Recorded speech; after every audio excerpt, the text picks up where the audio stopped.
That's the camera, so you just kind of throw something up.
I'm Kevin Day, Chair of the Custer County Board of Commissioners.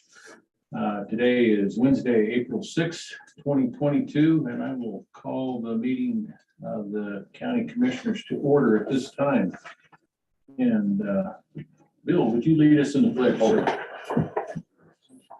I pledge allegiance to the flag of the United States of America and to the republic for which it stands, one nation under God, indivisible, with liberty and justice for all.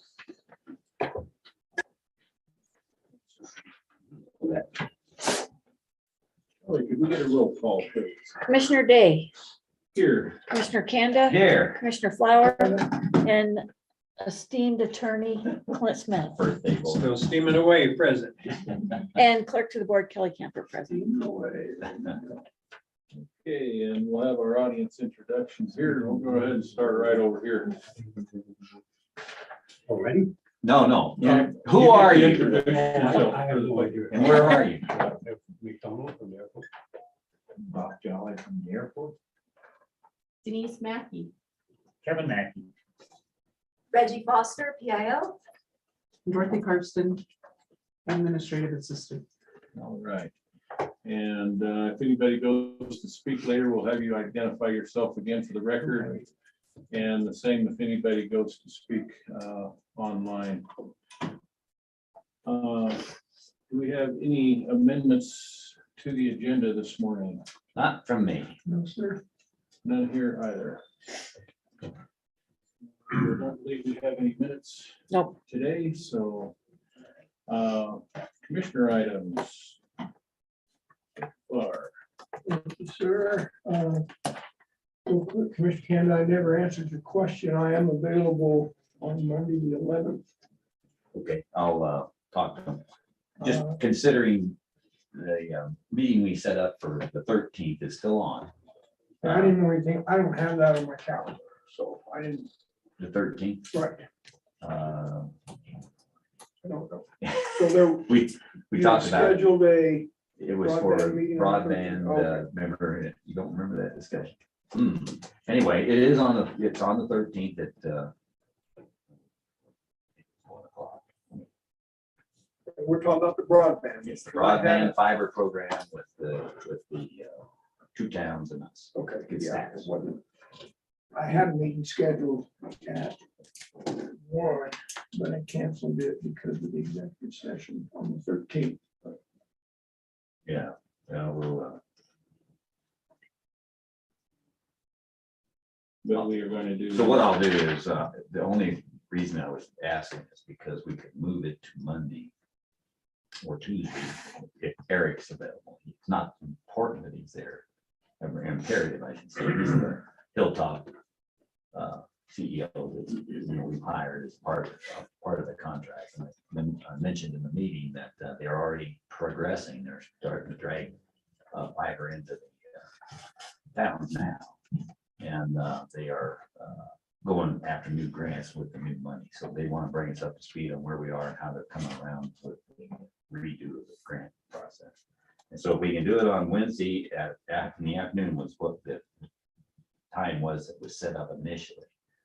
Or going to be set up. And then so if you're available on Monday or Tuesday, you said you are available. Depending on the time, but yeah, Monday I am, yes. All right, let's just say Monday afternoon. Right? Afternoon for me. So Monday afternoon is one option, and then Tuesday, I'm available all day. all day Tuesday, and what about you, Tom? And I am not. I have a meeting from 9:30 to 11:30 and a meeting from 2 to 4. Okay, so then Tuesday now. So if it's otherwise, if he can't do it, it's okay. We'll just do it on Wednesday, the 13th. So you'll let us know which of those days. Yes. Okay. And is that a meeting or a Yeah, workshop?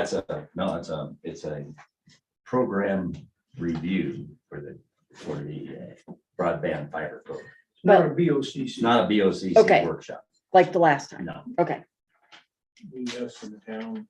yeah, it's just the town giving them an update. I just wanted to make sure I didn't need to be there. No, you don't need to be there. You're off. Okay, I guess back to you. Tom. Thank you. So I guess just a question, are you gentlemen considering attending the summer conference? Yes. That registration portal is open. I have not registered yet, but I'm going to. What day is it on? May 31st, June 1 and 2, I believe. That's why we're having well, we would leave after our commissioner meeting on that day. It starts on the 31st, yeah. When's that broadband conference is on the 23rd? Reconnect. Reconnect, yeah, going to that. Okay. So I good. see that I don't we're think it's the same $180 month. a night for hotel room, but. Okay. So, I just wanted to inform you that I am planning on attending that.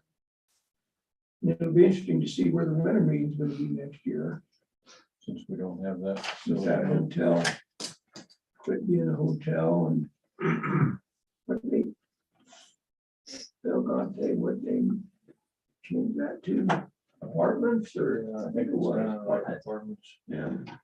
Well, they needed to, it needed to be raised. so anyhow, and then yesterday after our commissioner meeting, I went to Kansas City and attended the multimodal opportunity funding meeting as part of the Central Front Range Transportation Planning Region. I can tell you that the CDOT folks I talked to are a whole lot more enthusiastic about our proposed project out here than I am. Oh my gosh. They started rattling off historical assessment, environmental assessment, utility assessment.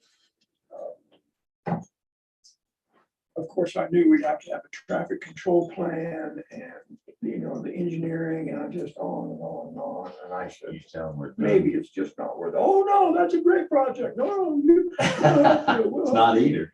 So, I will pursue that. They're supposed to post that application on the CDOT site today. And interestingly enough, we were a zero match county. Elsner's squalling like a mashed cat because they're 50% match up there. He had all kinds of projects, and he told me after the meeting, he's like, we can't come up with that kind of money. So, but anyway, May 6th is the initial meeting to work on the applications. May 23rd, the application is supposed to be submitted. They'll make their selection in June. I think June 23rd is their award letter date. So I will press on with that and see what shakes out. What's going to kill us out here is ADA. Big ramp up there. But the beauty of it is, as I understand it, we don't have to come up with any money to do that project. It'll all be funded if they select it. And so we'll see. I don't know how many projects are going to be submitted to that committee. But it would be worthwhile if we can do it and get it done and not cost us a ton of money. We'll have to send out an RFP for the engineering firms to give us a design. This initial application is basically just describing the project. So Michelle Davis, struggle. Oh, we'll help you. Don't worry about it. Yeah.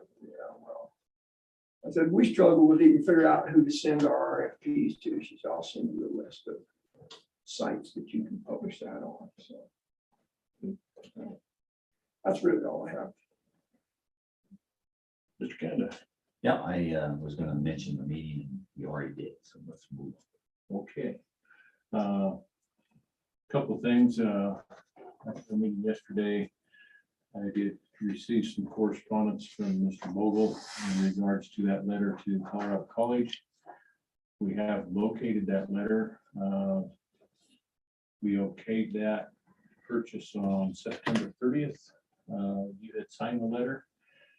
And somewhere between there and now, the letter is not in the hands of Colorado College. So I think Clint is addressing that. We found the old letter, and I believe you had drafted a new one for my signature. I guess my question would be, would it be preferable for us to send the new letter or the old letter? I think, and the old letter was signed by Bill. That is correct. Just never got sent out apparently. It was in her file, and Tina's Okay. file. All She right, just well, didn't get it out. I think with a note of explanation, perhaps we could just go ahead and send that out.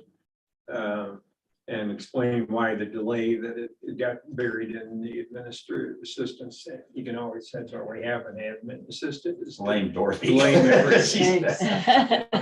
Even though But, she wasn't anywhere around. But yeah, just send it out under, because it was voted on already, and I would recommend we just go ahead and send that out with an apology that it did actually get sent out. So the I'm one not that surprised they kept quiet because they were giving us like 2 weeks or something. They wanted to. move on. I hope everything is still available. It was obviously a very good price to get that property. They've been very good about it, so. Must be, or they wouldn't have asked. So I did reach out to the lady at CC, Okay, and she responded back this morning and said she will be looking for our correspondence. So okay, then just, you don't even need to explain, then just send out that letter and she understands already what the delay has been, so. I did. All right, that sounds good. Okay. And then we'll wait to hear if they accept our offer. Yes, and then at that time, then the funds will be released, and I believe they're wanting to go through the same title company that we went through on the purchase of the initial lots. Which was Central Colorado Title, I think it's called.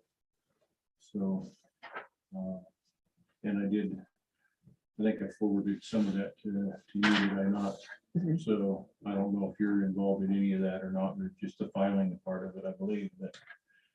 So trying to get that addressed. Thank you for doing that. Yeah, we've been acting like we're big land barons for 5 months, 6 months. Thought we had the money, didn't we? I did tell her last night in my email back to her that they had been exercising a lot of patience, and I appreciated that. So 6 months before they actually rattled our chains, so I think I would have done it a lot sooner. Especially after they gave us a deadline. So, yes. So, Yeah, we were jumping through hoops to Yeah, we get did. that decided. yes, They wanted to sell it to the next highest bidder. and that's why they reached out again, is because they still have people in line waiting and wanting that. I did also attend the Florence Fire meeting last night. I thought that Wetmore ambulance service was gonna be on the agenda. It kind of got bumped. They're still addressing issues getting housing in Penrose for their new crews. They have one complete crew, day shift, night shift, in place and operating as we speak. Even with paid positions, they're having issues filling the second crew. And we're dealing with a lot of insurance and things of that nature last night, so I was told after the meeting that one of these days they will be addressing an MOU, but not at this time. Determine the mileage for that meeting. I did not. One of the beauties of living in Wetmore this time, right? That's right. It's only 11 miles on Yeah. the downhill one. And then Did you say Florence or Wetmore? Volunteer or fire department? Florence. Oh, okay, I was thinking You Wetmore, actually right drove. around the corner, so you actually did have to get out and drive. I did get out and drive. Uh, So, and then I think we've all been CC'd on a email string between an Amber Prescott from the company SEH in regards to the Justice Center moving forward. She's been reaching out to Shannon. She's wanting to meet with us. I think it's a little early right now Yeah, myself. it's too early. So, Yeah, give it any sales. Don't need to talk to her. and I did send out those 2 dates, and I'm getting some responses. It's kind of mixed right now, but it looks like the first one may be the best. But I'll compile them here after this meeting and maybe have it before the Board of Health and send that date back out. Okay. That's all I have. Mr. Smith. I just have a public statement I want to make. This relates back to the proposed resolution that's on the agenda for today, 22-16. Back in the mid-month meeting in December of last year in Wetmore, I was not in attendance that day because I was on my way to the hospital with my broken hip. But there was a resolution 21-24 that was presented and passed that day. And I didn't really look into it until later on, but when I saw that resolution, I had a number of questions about it. And I spoke of it, I think it was a March 2nd meeting, as I recall, and made some rather harsh comments that made it sound as if I was being very critical of the Board of County Commissioners. And I didn't mean for it to come out that way. It, after I got all the background on it, there's a gentleman who works for CTSI. He's not an attorney, but we all know him and have relied on him for advice on county matters for a number of years. And he was the one that gave the advice about appointing managing commissioners, including a statute that apparently, or according to him, gave authority to the Board of County Commissioners to do that. And that statute does not contain any language at all about appointing managing commissioners. That was what really bothered me. When you have a statute you're relying on, you don't take language out or change it or anything else. So when I made these comments, I didn't know the full background on it. So I want to apologize to this board because it sounded like I was really attacking you, and it came out in one of the local papers that you acted illegally in my absence. And it was based on relying on somebody who's always given us very good advice about things. But I think it would be better to rescind it. That's why it's on the agenda for consideration today. And remove that language about managing commissioners and change it around a little bit. But I just wanted the public to know that that was not your fault. It was, in my opinion, bad advice, probably the only bad advice I think we've ever gotten from this person. And I had a long conversation with him myself on the phone about this, and apparently it is done in some other counties, but to me, that doesn't make it right to do that. You know, I've had, you know, that's when I was a judge, you know, that argument didn't carry too much weight. Well, he did it, you know, so I can do it. I just want you to do it the way I think is legal and proper. So that's why I put this on the, or asked if you would put it on the agenda, and just wanted to make the record very clear on that. Thank you, sir. You're welcome.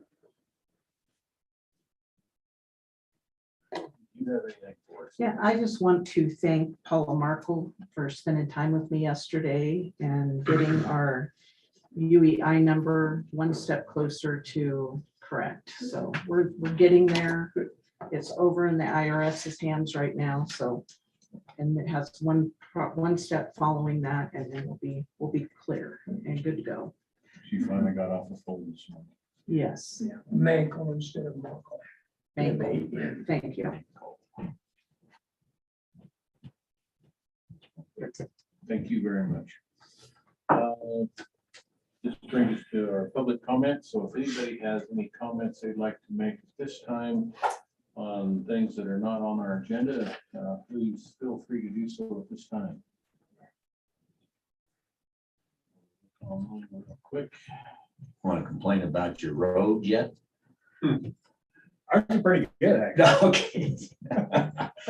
All right. Graded them. I gotta tell you, That's a compliment. Last That's fall, appreciated. actually, They they did a really good job Pretty last lit. fall on Ute Road. They're in the Ute. I gotta tell you, they were out on 255 yesterday. I mean, that was a mess. Yeah. And now it's like, you know, a runway almost so smooth that I just can't believe how they Dried up and hardened. dried up and they scraped it and it's smooth. It's just amazing what they can do. Pass that on. All right, I will do that. They just can't be everywhere all at the same time. That's the problem. Okay. Staff reports. Now you guys are up. Get in the electric chair. Oh, no, this is great. All right, good morning. And you? Glad you're here. Yeah, it was. All right, I'll just sit down if that's all right. Okay, things going on this month. We'll start fuel sales. And I gave you a copy. Anyway, 600.3 gallons. Let's see, revenues, $3,050.39. That leaves us 3,622 gallons in a tank. Say it again, 36. Yeah, 3622. Point. So it's starting to pick up, ladder based, you know. Okay, so we have some new status with the 12,000 gallon tank that will be delivered. It could be as soon as the end of this month, within the next few weeks. I gave you the final invoice.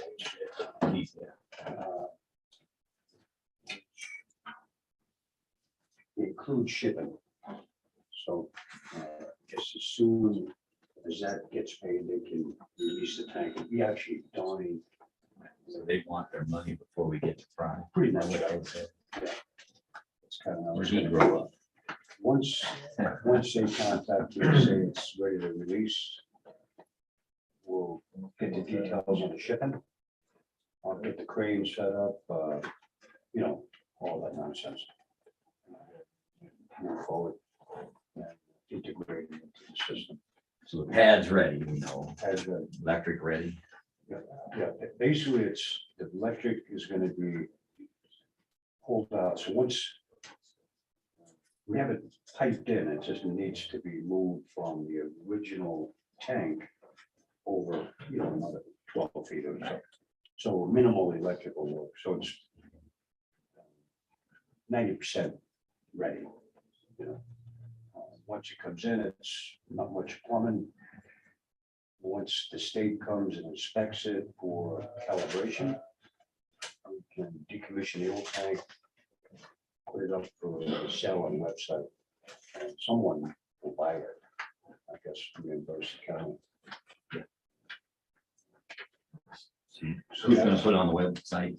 Brian, you, Bob? Bob's an expert on doing that stuff. Yeah, someone. It's gonna be on the CDOT Yeah, website. Yeah, exactly. So that's good news. So after 9 months, it's ready. I picked up from Penrose Steel, which I gave you was there. Credit card didn't work out so good. Yeah, Bob was another one that spent 900 of his own dollars to finance. it. Yeah, well, so anyway, I gave you that. Or invoice. are we, or is it a gift? We'll see how it goes. We'll give you a donation slip. for your tax. So, but anyway, we put over those, they're at the site, ready to be positioned once the tank comes up. But those are for the weight distribution factor, because it's 100,000 pound tank. So this tank, I can't remember looking at the spec sheet. Does it have a solid leg under each end or? are there Yeah, four so legs on in the that, other? I get the pictures I found all the way. 3 of them. There's a picture. Yeah. Because I figured someone would ask that. Yeah. So there's a couple of different pictures. So it's got 2 saddles. So it's a 100,000 pound tank.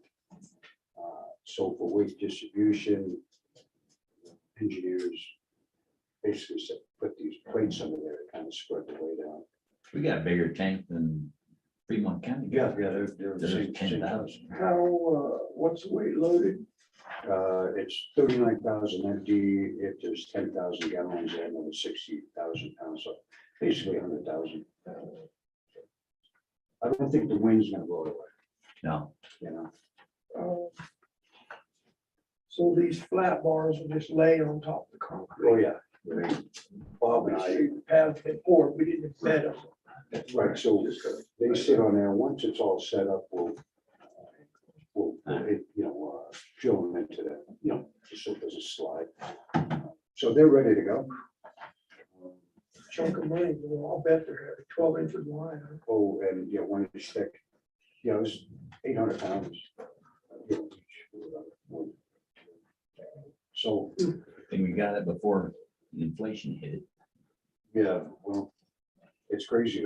They shouldn't be that much money. Oh, $250. Yeah, 450 a piece. Yeah, I mean, 3 years ago.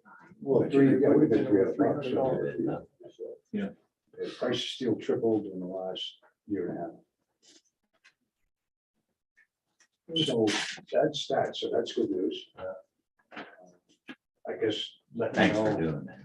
Yeah, The good news is we just appreciate you buying that for the county. well, it worked out because, as you know, the last one. Write him up a donation for his taxes. We're trying to run you up the flagpole. Yeah, sounds like it. Yeah. Okay, well, here, let's keep going. So yesterday at 1 o'clock, the AWAS was inspected by the FAA and it is now commissioned. Yeah, did they take the test off? Absolutely. Good. Done. 100%. So that worked out nice. Now we're officially known throughout Yeah, the it'll US. be in the charts and all that. So that's finally done after a year. Can we go back to that invoice? I'm assuming we want to make sure that Dorothy gets that so she can submit a I was gonna give it to her. request, right? Yeah, so do I just give Yeah. you guys? Or George can take it over. But I'll make sure she gets it. Yeah, no, again, whatever, I mean, And I wouldn't be opposed to asking Brady to do a out-of-cycle check for that. No reason for you to have to wait 3.5 weeks to get your money. No, we gotta get Bob paid his $900 now. any help is appreciated. I think Road and Bridge has an account out there, but I don't know what the rest of the county does. Yeah, I don't either. When I first saw that, I thought, well, yeah, they just charge it to the county, but No, I was Kenmore Steel asked, and I'm like, no, let's not tag their account, because they're not gonna know. So Road they and asked, Bridge, they asked you about putting them on Road and Bridge. Yeah, they did. okay, that's probably the only one that has an account. Yeah. Just so- keeps it out of the Yeah. mess. I think we'll keep it separate for the airport, yeah. So, okay, so moving on, the one-way improvement project. I guess we're moving forward with that. We're meeting Armstrong tomorrow morning at our meeting. To go over the details to get the thing up and running. Or Describe what you're doing. It's to reseal cracks and Yeah, paint. do the, I guess, resurface scenario. So that should work out pretty good. We'll know more tomorrow. Let's see, the camera system for the FAA weather cameras. I'm working with Todd Green, Department of, Aeronautics. Yeah, yeah, Not aeronautics. right. Same as. So I got most of the information. I'm waiting for a non-windy day to send a drone up to get the photos. Or a You might non-snowy wait day. till September. I'm thinking next day. You better, Yeah. you better put a balloon. You got lights on that drone, maybe around 1 I'm o'clock gonna in get the extra morning. insurance on it. But anyway, everything else is good. We got the space communications, all the requirements ready. We got the Snow truck, well, the yellow one back, and from the county. And, You're gonna keep the rats out of yeah, well, we used it twice, and now it won't go into reverse. it. Pull in head first somewhere where you should. I don't know what's going on, but I'll do a little more homework.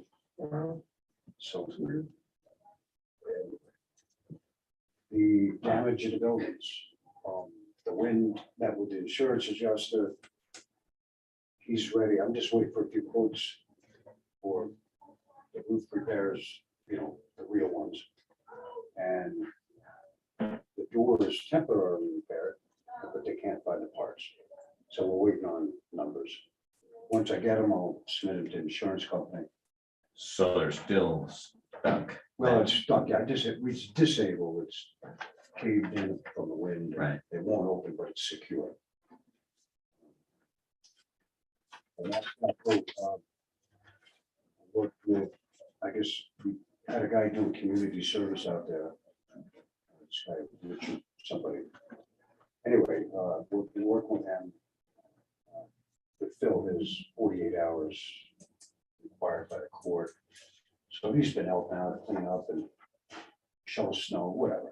So, Yeah, that sounded like it went. and Jim will clean up things of that nature. Last but not least, lot C2 has just been leased, and the gentleman leasing it wants to build another hangar by the summer. So I got it. You might want to mention, Bob, about that crack seal that we've got. So we may be able to do a lot of in-kind work for the crack seal. And Good. Yeah, get all that you can. right, we have got a whole bunch of it, and we'd like to get it out of the hangar we've anyway. had that a long time, haven't It's been there years. Yeah, it's been there for years. we? I think it's So- still good. Yeah, Oh, so yeah. we'll have to mention that. I mean, we'll have to get with Yeah, we'll Armstrong. mention it tomorrow. So, Are you tomorrow's your monthly meeting? Yeah. I'm trying to go with that. okay, good. Armstrong did it.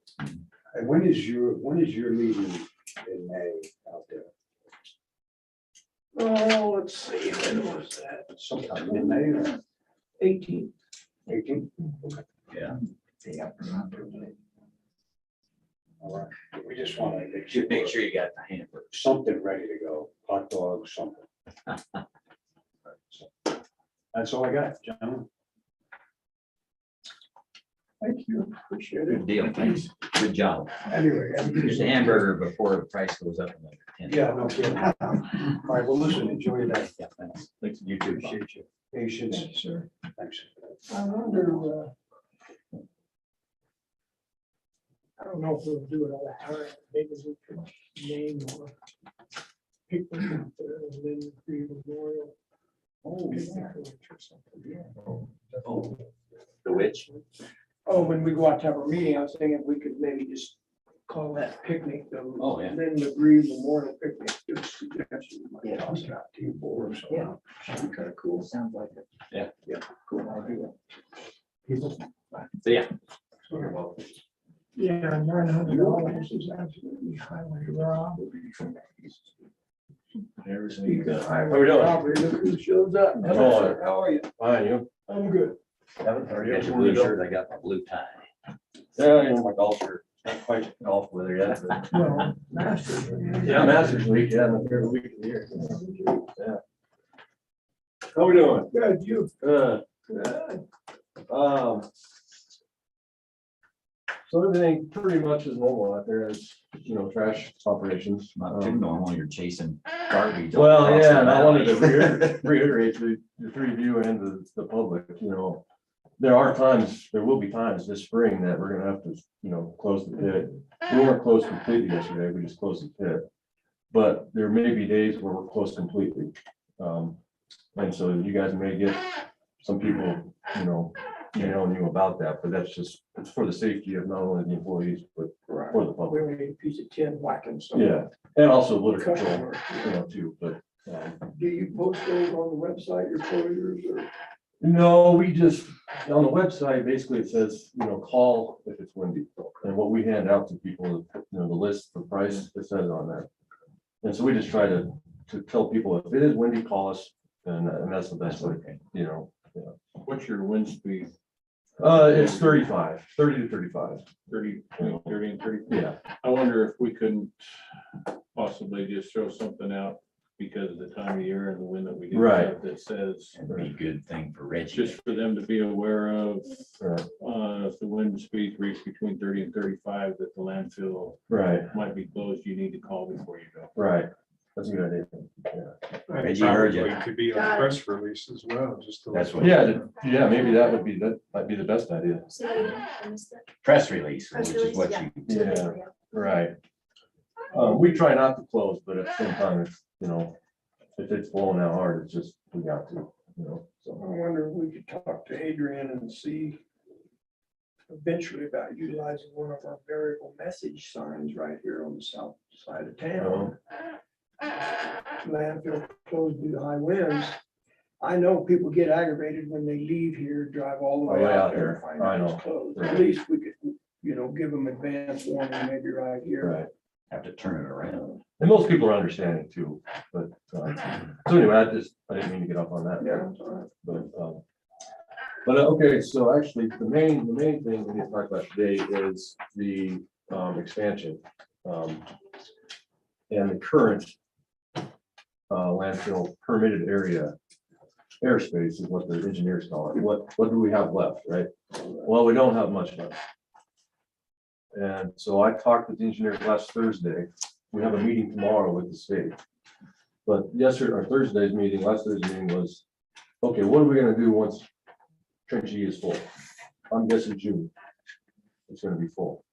Well, the idea is to go up 2 feet, just go up. That's the airspace they. That's the airspace they're talking about, exactly. Go up on E. Go up on E, the entire length, so 93 feet wide by 1/4 mile long. So that's the That's what first, you got that's left. what we got left. And then trench F, we got half of F that is not capped. You know, it's got 18 inches of pit run on top of it, that's required until we get the full cap on it. But we can peel that off if need be. And so, and then it was also talked about filling in between each trench as well. And that's kind of the last resort. If we need to, we do have that space, but. And the engineer, he thought they're gonna get the EDOP to the state probably next week, if not the week after. And he thought, he wasn't sure, but he thought that they probably won't get approved until fourth quarter of this year. And that's between, going back and forth between the county, engineers and the state. And so I basically told him, I said, we need to try to, yeah, get this. And we can do that. Push on. Yeah, and I actually mentioned to them, let's just try to get the 3 trenches in the expansion. Let's try to get that to the state. Can we just get that to them first? And then worry about the area fill. Put the options together. You're right. And so tomorrow, that meeting with the state, we will, I should know by tomorrow. That- Yeah, right. And so, you know, it's The 2-foot lift on E is option number 1, option 1, 3 trenches, option number 2, right? and then, of course, getting the area landfill. 3 trenches, option number Really should be 1, 1. and then cap or 2 feet on E. But if we don't get those permitted, Yeah. And it's and they've trenches. already given us a go-ahead on the 2-foot Yeah, fill. Right. You got time to work. we just need to, the engineers were wanting to know what we need to do as far as their end in the EPOP book for the current landfill. If that needs to be adjusted to that, to put that 2 feet on trenchy. And so we're gonna talk about that tomorrow. So You'll, I'll know tomorrow. How much time would that 2-foot lift buy us? They asked me that and I said probably 6 months. I don't know exactly, but it may be longer than that. It could be a year. It's hard to say. Yeah. I mean, Yeah. without knowing. you take a rough. And they may be able to calculate that. I mean, that's what they're, They should, Job. you know what that was over the so, period of time that you filled that trench up 2 feet. exactly. So that is kind of what we're dealing with right now. You know, it's crunch time and we'll do our best to get it going. Literally, right now, technically, we have Right now, I should be digging a trench. a month left of landfill capacity. and Right. We're done. We're done. Of the actual, what the book says. Right. That's all. Scare the pants off of us.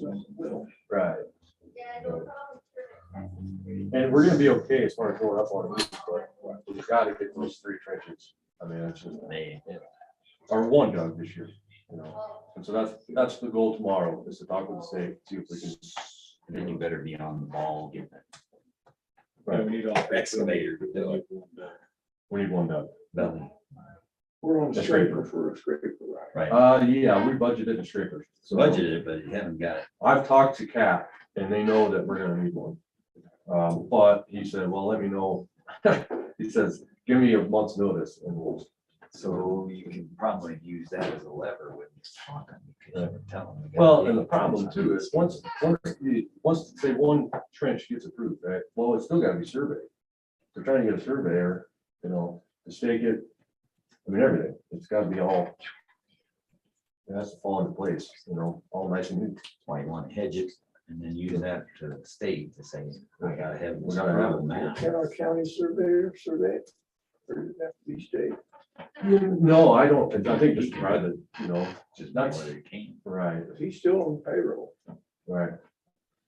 I don't know. That's something that I guess we'd have to talk to him about. You know. Yeah, I mean, we're paying him monthly. There's no reason why you can't unless you got something.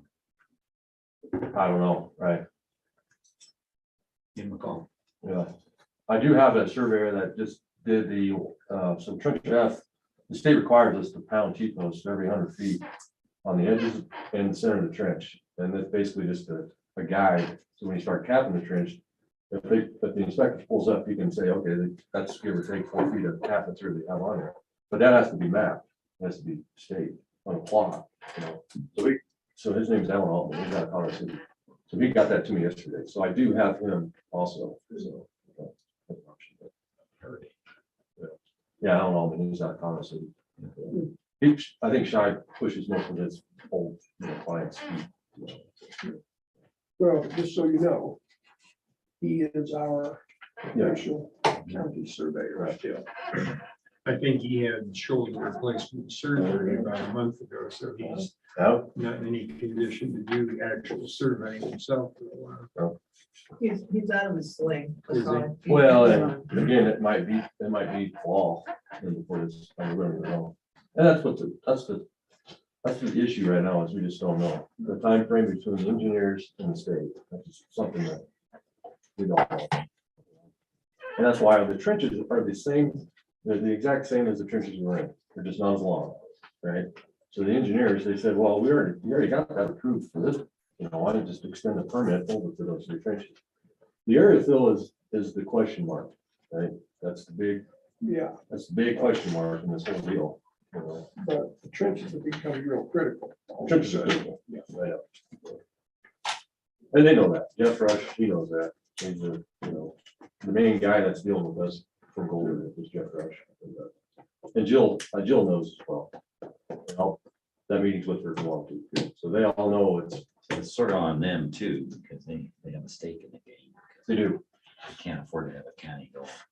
Well, yeah, What are we gonna do? exactly. We're gonna have our trucks. Exactly. That will be another. Slide press it. release. Yeah, exactly. That'd be a big pressure. So Dump full. everybody knows, that's involved. The county, the state, and the engineers. We all know, we're all on the same page. Just keep feeding on. Other than that, the recycling building is there, and that's something else that it's just, that we just gotta keep on. Yeah, I told Joni I contact Sandra Crystal, try to get a pedestal. They should hopefully have that $500 fee where they can get the state engineer out there. Correct, it was mailed. Yeah, so whether they got it yet or not, I don't know. Because I talked to Ryan Doe, he's I can't remember what his title is, but he's the main guy when it comes to, the lines and what's what, the scheduling and all that. And he says, we can't really do anything until we get that fee. He said, sorry, but that's just what it is. Looks like you got a drainage problem coming over in front of your. Oh, Jamie's. Oh, yeah, that's right always a off of that problem. new build. yeah, well, me and Rusty are Somebody cut it wrong. consulting each other with that. That's been a problem since they built that original No. building, So anyway, yeah, we're gonna address that. French drain or something. Right. We're not exactly sure yet, but yeah. At the moment, that's the least of our. Which is a big month though. Unless you're trying to pay your bill. Right. Right, so. But yeah, so with the recycling building, I know Joni and them are chomping at the bit, but it's just. Yeah, regardless of where Sangre puts the pedestal, if they do, Right. it's gonna be underground anyway, so. I don't know, and that's a conversation that I had with Rusty, because the state, when they put power into the landfill back whenever they did it, they couldn't plow it underground because the state was worried about methane. So methane, goes this way, it doesn't come up, it usually travels through Lowest spot. throughout so they didn't put underground power in. Because if they did, they were gonna have to seal it somehow, with the secondary containment. Wow. Well, I just wonder if the electrician couldn't put the sub panel in the north. I don't, yeah. West corner, what's I the don't know. big deal? Right. So I don't know, once Bubba gets there, then we can tell him, Yeah, it's gonna go over here, and boom, and because that's really what, he's waiting for it. yeah, what we're interested in is where to put the sub panel. Right. It's either gonna be on the northeast or the northwest corner, in my view. Right, Well, we'll put it on the south end. no, yeah, put it on south entrance, yeah, Right. Yeah, Tony's that's some angst about that, and I thought, well, just pick a corner and have them not throw the sub panel. right. Well, if the baler gets here, it gets here, there's nothing we can do about it. You got the email. I did, So the baler is supposed to be installed on the 15th of May, which is huge because we didn't think we would get delivery of it until after the Right. 6th of June. right, So that was a pleasant. yeah, so we're not cutting up against that time frame for the actual grant cycle, Yeah. So anyway, To be installed. May May 15th, 15th, according to the according to the email. email from the manufacturer. Well, was that altitude? Tyler, What the manufacturer. Tyler, altitude, Yeah. Yeah. So, other than that, one other quick thing. I've reached out to a a compactor, with power company out of. So I got a rough number as far as the new compactor that I'm working on, trying to figure out used, maybe 5 years or, basically, I guess what I mean is it's coming to where we're gonna have to get a trash compactor. And once the expansion is approved, then we can really start talking about it. But I'm already trying to get more and more information about what's gonna be the best option and leasing options. And just so the three of you know that I'm working on that. And, we're gonna need a compactor. Ballpark on a new one. Ballpark on a new one, 605,000. That's a Bomag. It's a German-made compactor, but it's the best in the business, from what I've heard. No, that doesn't mean we have to go with that. It's just, But we wouldn't pull the trigger on that until we know we have the area land. Right. Permitted, right? Exactly. Because if we don't get that, there would exactly. be hard to justify it. Buy some semi trucks to haul it to slide. Right, yeah, whatever. But so anyway, I just wanted to also, just that I'm doing research on that, just so we have an idea. Yeah, to your point, Commissioner Kanda, Werfenau County has a collection site and they're hauling all their trash out east of La Junta somewhere. Daryl, yeah. Okay. Not too many sites to do. We got, Well, Gardner, I don't know where they take theirs, probably the same. I don't know, because they got a. trash yeah, station. they've got a, And Gardner, they may haul theirs to Werfenau and then yeah. I doubt it. think so. When you get. Really? Yeah, a transfer station, man. Yeah, So I think the state also recognizes that. The state does not want any more landfills. They don't want to open new landfills anywhere. If they can expand current landfills, that's what they're gonna do, with the environment or, and everybody, safety and everything, that's the main focus, but they don't wanna open new landfills. That's right. And they're trying to, What they think is gonna happen, everybody goes to the city and they ship it out somewhere yeah, else. I mean, yeah, transfer station here would be brutal. Well, the only thing preventing human services stepping up is you. oh, That's right. well, I gotta go And anyway. I got an appointment at 10. Oh, coming that's in, right. So so please. I have a quick question. On the website for the landfill, it says 35 miles per hour. Do you want us to change it to 30? Or is- 35 is fine. Is I think 35 that's is what, okay? yeah, 35 is okay. Okay, Yeah, got it. yeah, okay. Great. And that's, one of the things that's, our wind gauge could be different from other, you know what I mean? So Sure. that's fine. Oh, good. Okay. It's a real. Thanks, buddy. Okay, guys, thanks. Are you still coming this You can afternoon? still make today's Okay. deadline. Yeah, I got it almost done. Like family. No, we're getting the cardboard out of the, that is what the cardboard in the commodity room is just Cardboard and the commodity, where we do the commodities. And we get cardboard, they're too small, I can't use them, and so he comes in, we break them down, and when we broke a bunch down, and then he takes them out to recycle them. But we haven't done it for a while, and let me tell you, I'm just overrun with cardboard, so he's coming in this afternoon sometime, and we're gonna get it out of there. But it's a windy day, so he has to bring something to put on top of the cardboard, so it doesn't blow away. Or you or whoever's Yeah. calling them out. Now, does he have a choice or does he have to come and get that cardboard? Yes, he has to come get the cardboard. You play the He mom has card. no, he has once in a no, he has while? no choice. No, Rusty used to do it too. Rusty would come and we would do it too, because we still want to throw those boxes in the. Now that we have a bigger dumpster, that's not as big of a problem, but it doesn't need to be in there. It needs to be broke down and recycled. And so he just comes and I've already got a bunch of them done.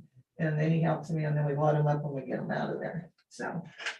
that's Okay, so that what's was. new besides cardboard? Nothing. Nothing, same, we got the same stuff going on, so my reports are here, but we're at the beginning of the year, and so there's not too much going on. The community service block grant, they're still in turmoil since they lost a gal that was doing it, and so I don't know when we're getting any more. We're gonna get any more money, and I don't even have a report in there because, or did I really put one in there? Because I don't know what's going on. We have like $200 and some left, and so I'm just waiting to hear when we're getting the money. So it's not even in there. So Energy outreach, we're doing okay. They have a new computer system, so that we're having to do that. That started this month, so it makes it interesting when we have to enter the payments. I haven't done one yet because I just have one going now, so I'm gonna work on that. Yeah, new system, but that's what we're doing with that. In June, where the county or the state's doing an audit on our Medicaid cases or medical cases, put it that way. They're doing them statewide. It's our turn. They're gonna be pulling cases, they're gonna be looking at them, but they sent out 7 modules that I have to figure out. Each one will take 45 minutes to an hour to fill out. I'm like, what is in this thing? They could possibly want to know.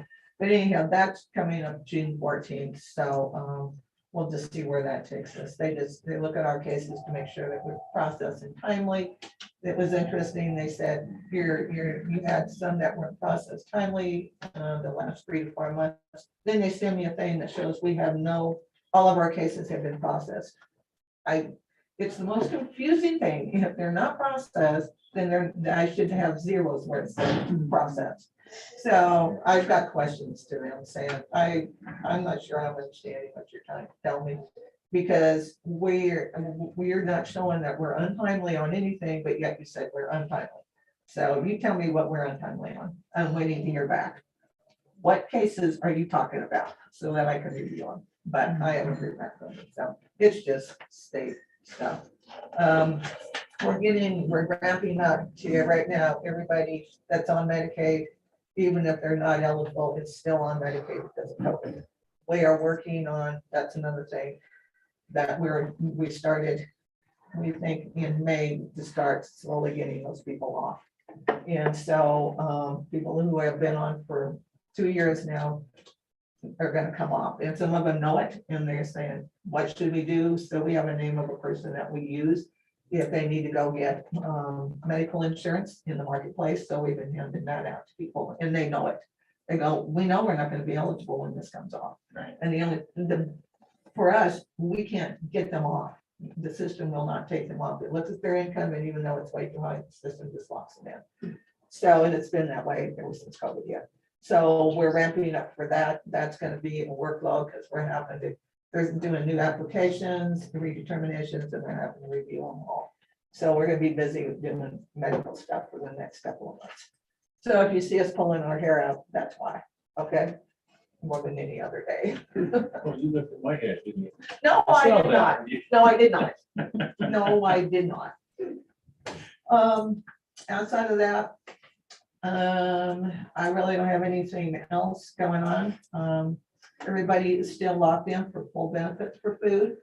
Not sure when that's going off. That's going to be another huge issue because people come in all the time, because what it does, it puts the amount they should receive, and then later on in the month, it adds the supplement. So everybody's, well, I'm only getting $100 last month. I got 300. Why is that? We get these all the time.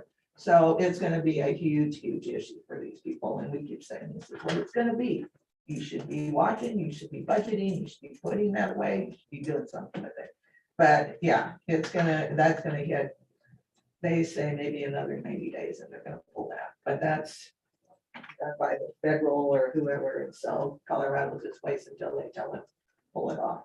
So hopefully they're gonna give us a little bit of notice, and they're gonna send notices out to people, which will be confusing, and they'll be calling us because they don't understand the notice, but that's how that goes. So, you guys have any questions? Because I gotta get to my 10. How many minutes you got? Oh, I I'm don't not know. gonna ask you one question I was hoping. to ask Mine is you. 4. I might do it later, but We're gonna set the post for your doorstops. next Oh, week. okay. Oh, yes, and I wanted to tell you the other day when we were doing commodities and you bought those cinder blocks, and we're carrying it out, and that wind came and took that door, and it just bam, it hit that, and it didn't go wham Yeah, back, so good. that worked great. Maybe safe to say. Yeah, because we had boxes. I There's had one. hinges. Yeah, save those hinges, because I had a box, Lauren had a box, we we're Yeah. carrying them out, and that way just whipped that door like that again, and I was like, thank you, that block is Yeah. there. Good. So, perfect. Well, Dave and I will get that going. Okay. Monday. Oh, okay, perfect, that would be great. Yeah, but those have been, that has been a real big help for that, so. Any other questions? Are you strong enough to wake up Mr. IT over there? Yes, I can. You might grab Stacy's lighter and take back. No, Dorothy brought that to me. Thank you. I was just trying to make sure I got it back where I got it. Yeah, no, Dorothy brought it right away. She come running down. Thank you for coming in. Appreciate You're welcome. Come on in, Bernal. I see you.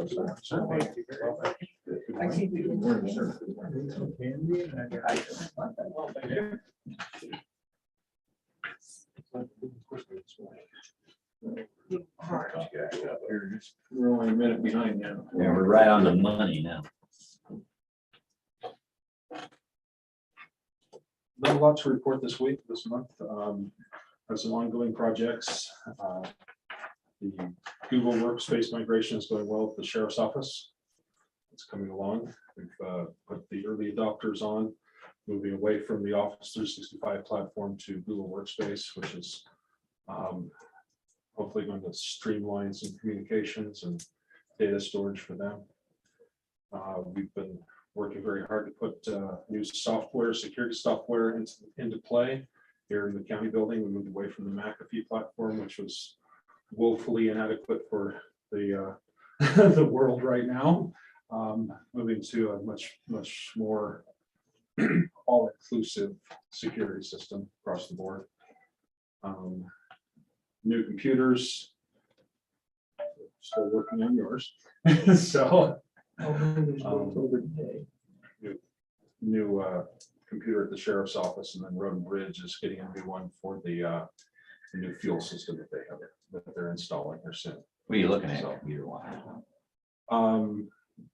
For Road and Bridge or No, for, for all of them, are they, is there a brand that you, how you? I go with Dell because of there's a lot of software that comes with it that keeps things operating smoothly. And the warranties are pretty decent, so we're going with them. Every other time we've stepped out of that realm, it's been there's been challenges. So Dell seems to be a pretty decent company to work with and a decent computer to work with. So Screen size thing? for new computers for you, Yeah. we're keeping this 17 inches for the commissioners. The new one is a 17 incher, which is it's more expensive, but the workspace is much better. Nearly everybody is going to multiple monitors on their desktops. Yeah. Because and when I started, I thought, oh wow, how could I even put everything on your desktop? Right, exactly. How could I ever use 2 monitors? Now I have 3 monitors. So and I'm thinking of putting a big screen TV up in the window and using a 4th monitor. So we're it's an interesting dichotomy, the sheer amount of data that we deal with and everyone's dealing with. I would like to move forward with the new website soon. We've sent out links to all the department heads and offices to review the website. If I'll send them out again. I'd like to get any feedback anybody has to make certain that we're making certain all the I's are dotted and T's are crossed, and so we can move forward with the new website. It'll be new across the board. Airport will get a new one. Are you gonna affect the cell phones like the old one did? It was different. Yeah, the mobile formatting for mobile cell phones is always a challenge, but we seem to have it. So you'll be able to Pretty- face it, and not lose the agendas. on Well, let's mobile. hope so, yes. Let's hope so. Yeah, I'd like to take a look at it since you've done some more work on it. I really didn't spend a lot of time on it because it was pretty early in the whole process, so you could get another link to it or. Okay, I'll send it out again. Absolutely. Can you send that to me too? Because I don't think I got it the first Oh, time. really? Okay. All right, we'll get it to you. I'll get it all to you today. Thanks. Finishing up the cell phone use policy, social media policy, radio uses policy. So that's just about finished, and hopefully everybody be on board. And then lastly is the ARP applications. I spoke with them. They're going to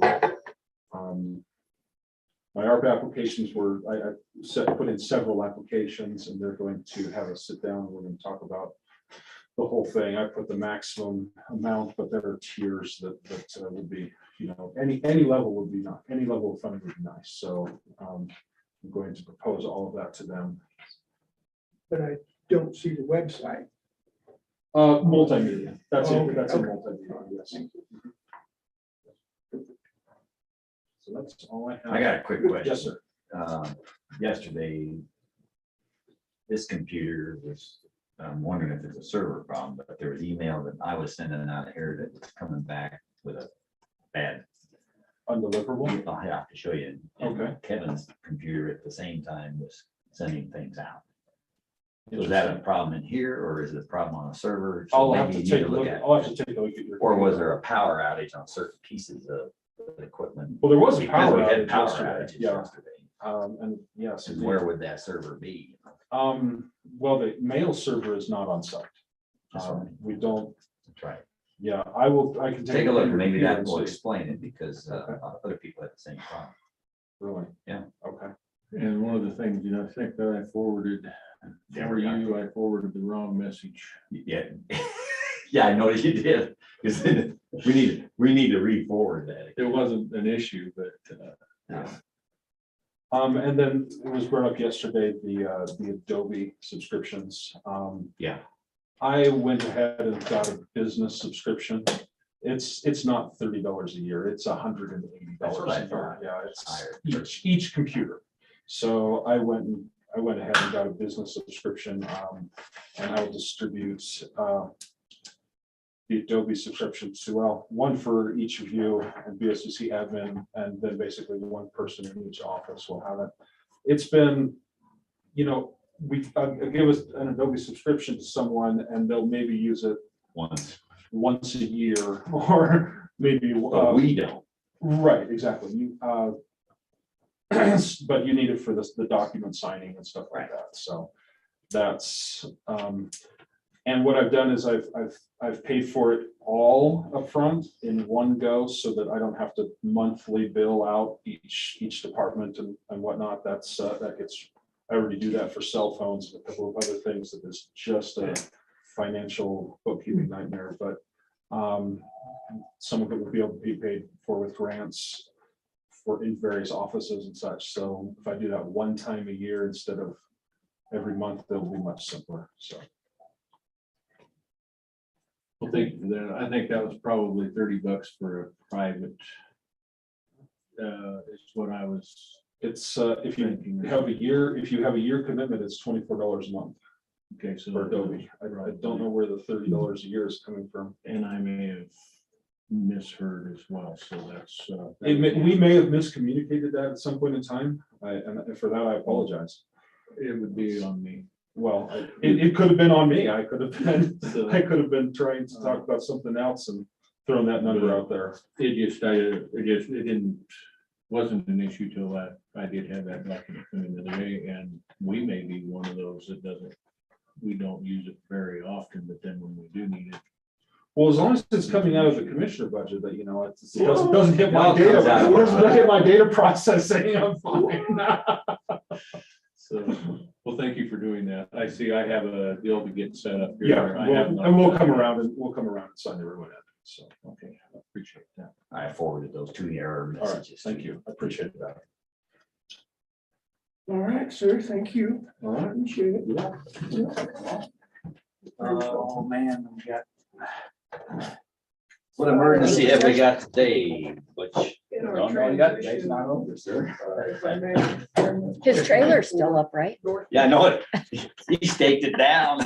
Hold up, Seth, Bill. Do you know the status for flag? Did anybody say anything to you about it? No. It's been a full week, so I don't know. I wonder if the wind, because I think he told me he wasn't gonna put it up when it was on windy days. So maybe that's the, Windy. Okay, my Oh, hello, apologies. sir. How are you? I'm good. How are you? Adrian always looks like an undertaker ready to report bad news. Hey.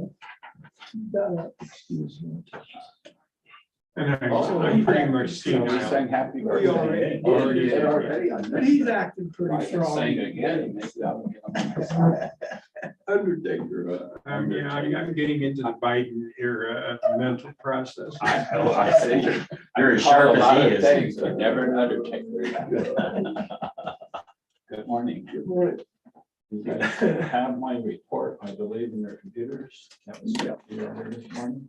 Kevin, you were probably on the road, so I will give you a copy. Great. I know that we were all getting a little bit older, so I increased the font. Wait a minute, I got 3 copies. Oh, boy. I might ask if you have this ready a day or two in advance, if you could go ahead and send that to Dorothy, that would be I great. wish I could have it a day or two in advance. So, well, it would be beneficial, it would be in our packet that way instead of searching for it separately. Or you could ask Dorothy to print it up.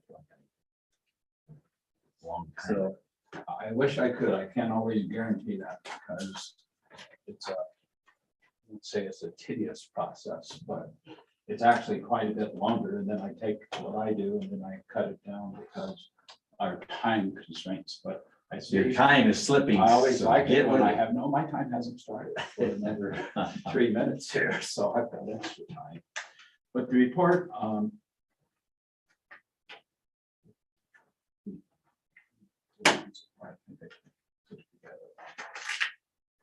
it's pretty comprehensive. First thing I'd like to point out is that we have received our $38,000 reimbursement from the county. That is in the county books now. We received a portion of that actually in December, $21,452 in December. We received the remaining balance of 21,60, yeah, in March.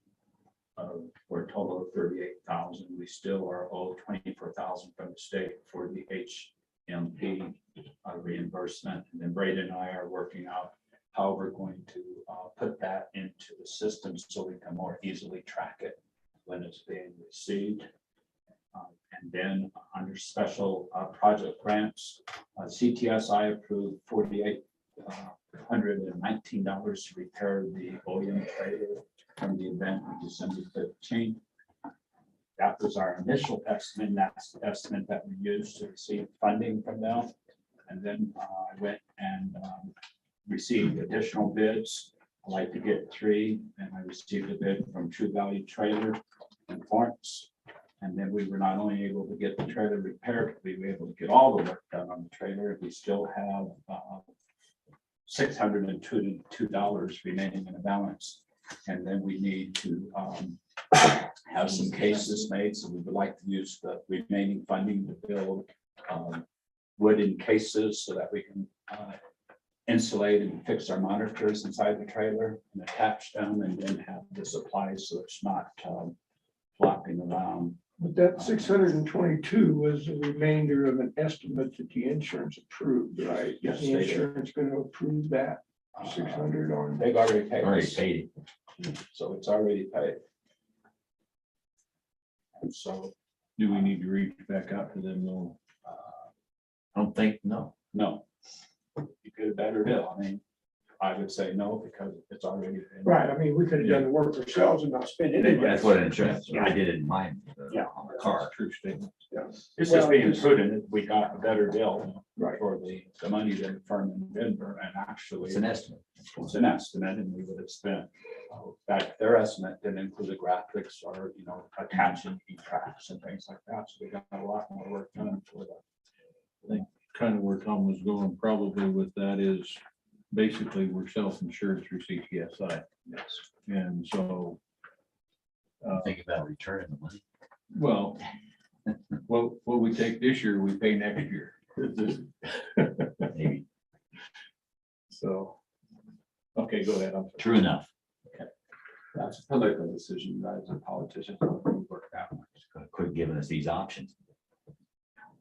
Want to be honest. I don't want to have money, then Tom will come back like, "Hey, what happened to that $600? Then I'll be in trouble. So, and it's out there if you want to take a look. I'm leaving the park out there. Take a look. Is it at the staked work, see down? everything. We're gonna talk Little about, windy. we're gonna talk about that later. Actually, let's just jump down there since we're talking about the trailer.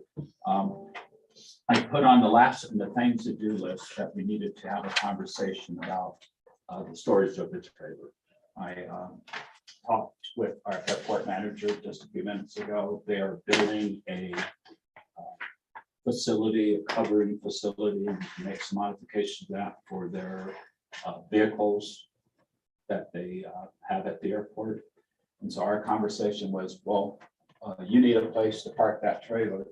Perhaps we'll enlarge that facility that will provide a place for me to park it. And then we can run electricity and I'll have the heated space that I need for the OEM trailer. So I would like to pursue that option, see what it would cost, look at opportunities. The state has said that they will not pay for building a structure, but they will pay me for leasing it. So I might be able to develop a lease arrangement where we build a facility, I lease it back, which gives us our money back. And we have a place to store Yeah, see what you can. emergency facilities. So I'd like to pursue that. So you can mark that one down because it's a win-win if we can make it work. The staff report speaks for itself. The office has been extremely busy and we did not accomplish what we had hoped to accomplish in terms of the audit. Gina was out for most of February and March because her taking care of her elderly parents in Florida. She came back and she is working on that project. We hope to have it completed by maybe the 21st of April and have a proposal for you. What we're thinking of doing is there are policies and procedures that the state has, and by resolution, and I'll talk to Clint about this, is we can refer our grants to that policy and procedure and say we adopt the policies and procedures that the state has as a county, and we'll conform to that policy and procedure as it refers to grants. But I would like to have a little time reading all the fine print in the state policies and procedures to make sure that we're not roping ourselves into something that we can't through. But it's an easier way, instead of writing a whole new book of policies and procedures, just to refer to that policies and procedure that's already in place. And since we're under the same guidelines, it just makes it a whole lot easier than rewriting a whole lot of stuff. There are 4 counties who have done that, and we're looking at what those counties have done. It's a simplified way of taking care of that business. The other thing on the agenda is I need to have some dates for training.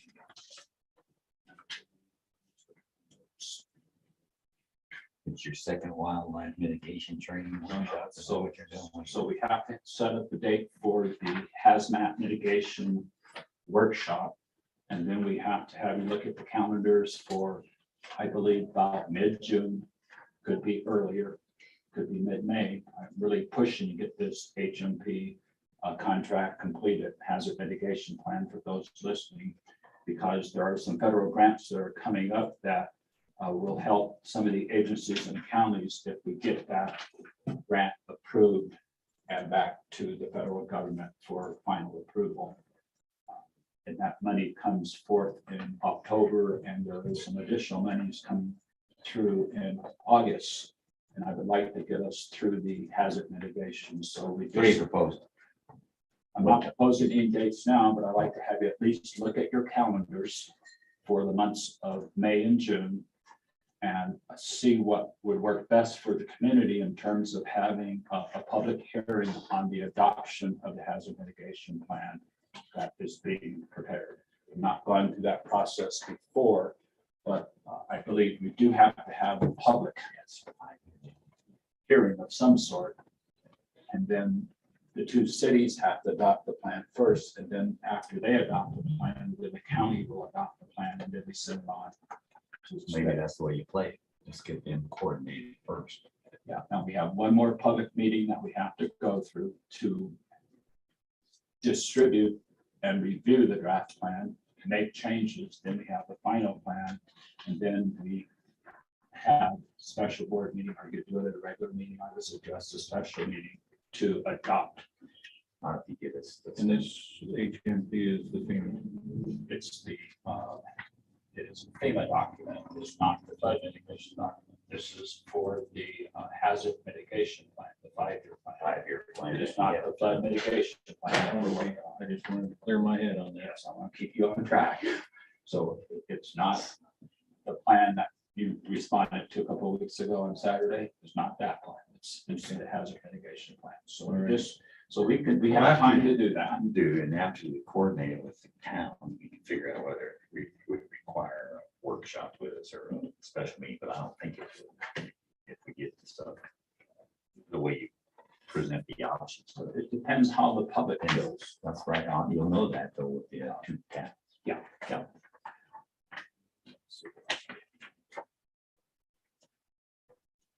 I need to have you, I'll give you some dates and you can tell me, I'm gonna make it easy for you on this one. April 22nd and the 27th. Just for the one. Yes. 1002 class. Yes, sir. So April 22nd or the 27th are May 10th, 11th, and the 13th. 27. You said 22, 27, 22, 27, then what one? May 10th, 11th, 13th. 22nd, I'm okay. You said May 10th, 11th, and 13th. As of this time, those are available. You're available on the 22nd? No. No? About 13th of May.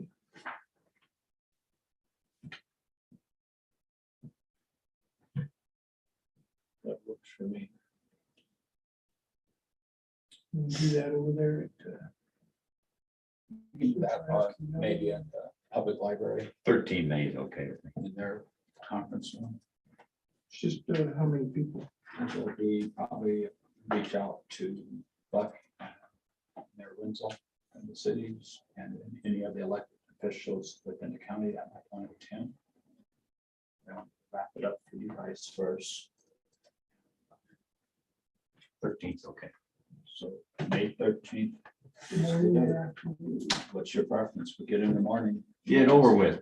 We'll be done. So we go for 9 o'clock in the morning on the 13th. What are you calling it?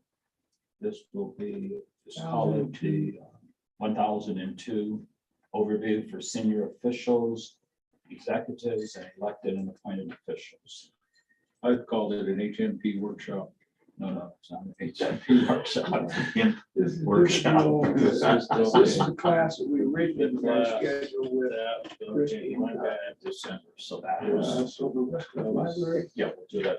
I'll try to get that library, make sure so that 9 o'clock. Snacks will be provided. Oh.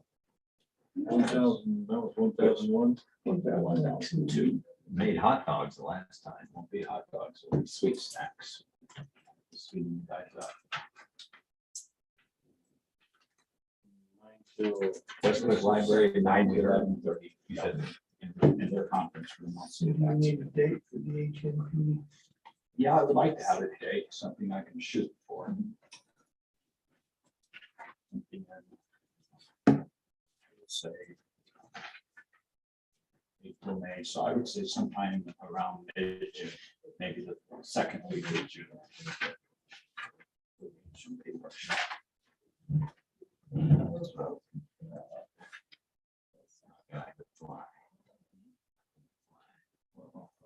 Second of June.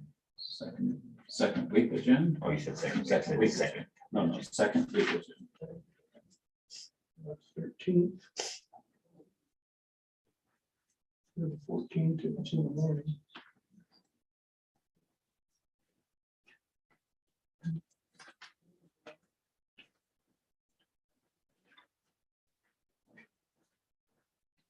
Yeah, I could do like the 10th or the 13th.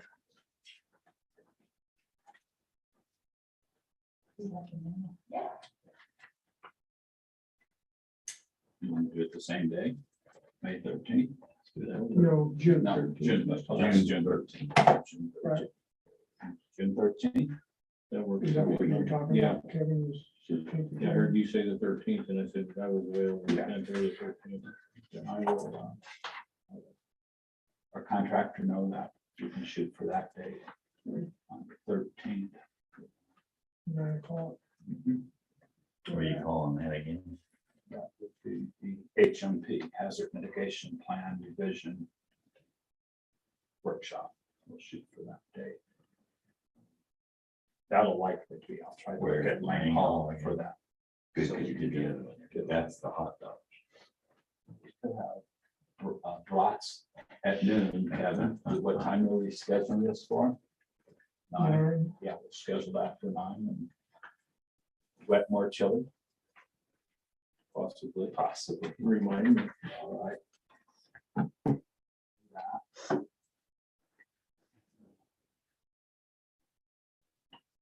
Let's make a comment on the org chart that was submitted. I don't like to reinvent the wheel, and I can submit this one to the audit team because they wanted us to have an org chart. I would only ask that under emergency management, where it shows me as the only employee, that we include the contract employees and 3 volunteers that I work into the system, because they've approved me to be able to pay them. If I show them on that, then there's not a question. Yeah, we haven't been putting any contract people on that chart, but I don't have a problem with it. I think it's all right. Yeah, it just helps me in terms of when they look at it, they say, okay, well, you've been approved. So this is kind of a process. They are employees of the county. Yeah, they are employees, but I mean, that's your call. I'd say take that up with Brady and see what he thinks, in my opinion. Yeah, it's all right. Because we just had that discussion yesterday. didn't we? And then the last thing I just wanted to have a conversation about is our delegation of authority. I would like to be able to work with Dorothy and make certain that our delegation of authorities for a disaster, if and when a disaster occurs, that we have the documents in a file that everyone is kind of familiar with. I anticipate, it's going to be a very fluid summer with our weather and the potential for fire. I would like to know what authorities we have for expending county resources before I have to reach out to each of you and say, okay, this thing's running on us. It's beyond what we have. What are we going to do in terms of notifying the state? And so I think in a class, they're going to talk a little bit about this declaration in that 102 class. But I would Give us like some examples of what you're looking well, I can do that, but the county's required for. Make it up. to, like, say, have 3% of its budget delegated for disasters and disaster response. And then we have to not expend all of that money in disaster, but a reasonable portion of that money has to be expended by the county before we can go to the state and ask for assistance. Nowhere in the documentation that I've seen is that amount of money indicated. That's what I'm gonna ask you. You know what it is?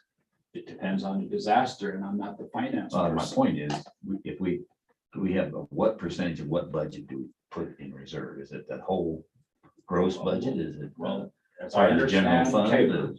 Tabor requires that you take 3% of the total county budget and set it aside. What is the total county budget? I have no idea what the I total don't know county what- budget is.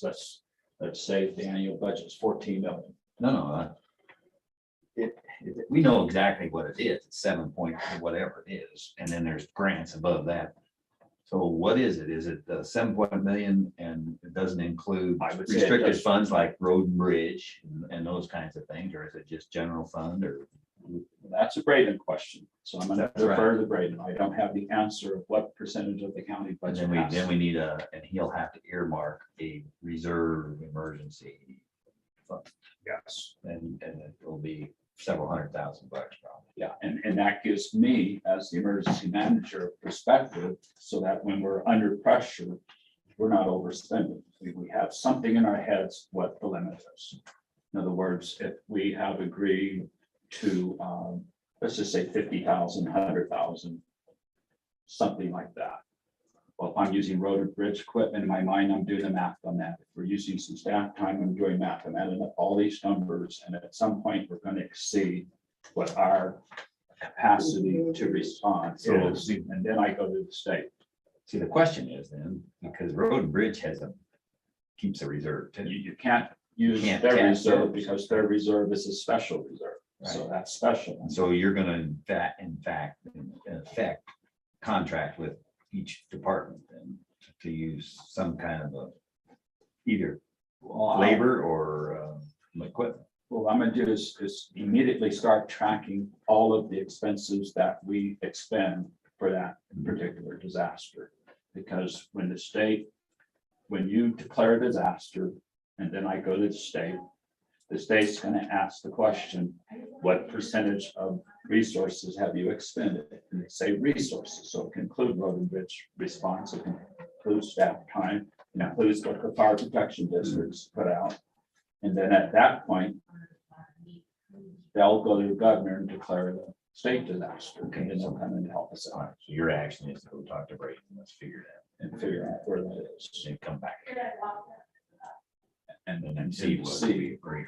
And then, if I have, then Dorothy will get the disaster declaration, and then I would just like to have kind of a policy, especially during the active part of the fire season, to have an understanding who is going to be. So you're on gonna have to the come up with that process. Yeah, I'll come up with a process And for let you. us know what you think it is. And then we'll modify it. And you're okay with that, that I come up with that, and that way we're all on the same page.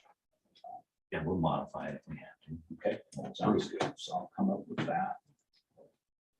That just gets us ready. Let's address the flood mitigation briefly, but not in detail, because we're not completed with any of the work on that. I know that.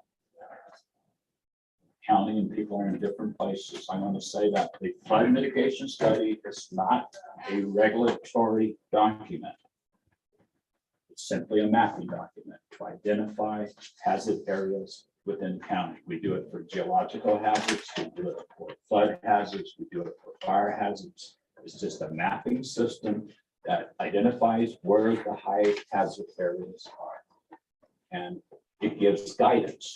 Say if I was in a floodplain area, it might tell me that the water might rise to 6 inches. And then as a responsible person, then you can say, okay, the water is going to get 6 inches, so maybe I need to build my foundation at 12 inches or a foot, or maybe a foot and a half, so that I don't get flooding. So it's not a regulatory tool.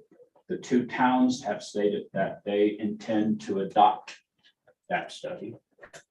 That's their intent at this time. And then the county at some point is going to have to make a decision as to whether they want to adopt the study officially or not adopt the study. If you don't adopt the study, and this is based on our meeting that we all were at, if you don't adopt the study, it doesn't change the mapping. What that decision will do, and I'm going to say this, as publicly as best as I can, it will not enable folks within the county that have homes within the floodplain to receive flood insurance from the federal government. It does not mandate that you have to pass a building code or regulations for that. What it provides is if you are in the floodplain and you want to get insurance, you can then go to the federal government and receive insurance. If you don't want to go to the federal government, you can go to any other flood insurance company and receive insurance. But the federal flood insurance is a better plan for most people because it's more encompassing. But without adapting the flood mitigation plan, that wouldn't be eligible. That is correct. And that's what the team's going to come and talk to Silver Cliff about that. I'm not a policymaker. I'm just the emergency manager. And that's my summary of how that works. If you look at geological hazards in the county, they are mapped. We had a helicopter, 2 summers ago. So, all right, you made a good point. Having them mapped is one thing.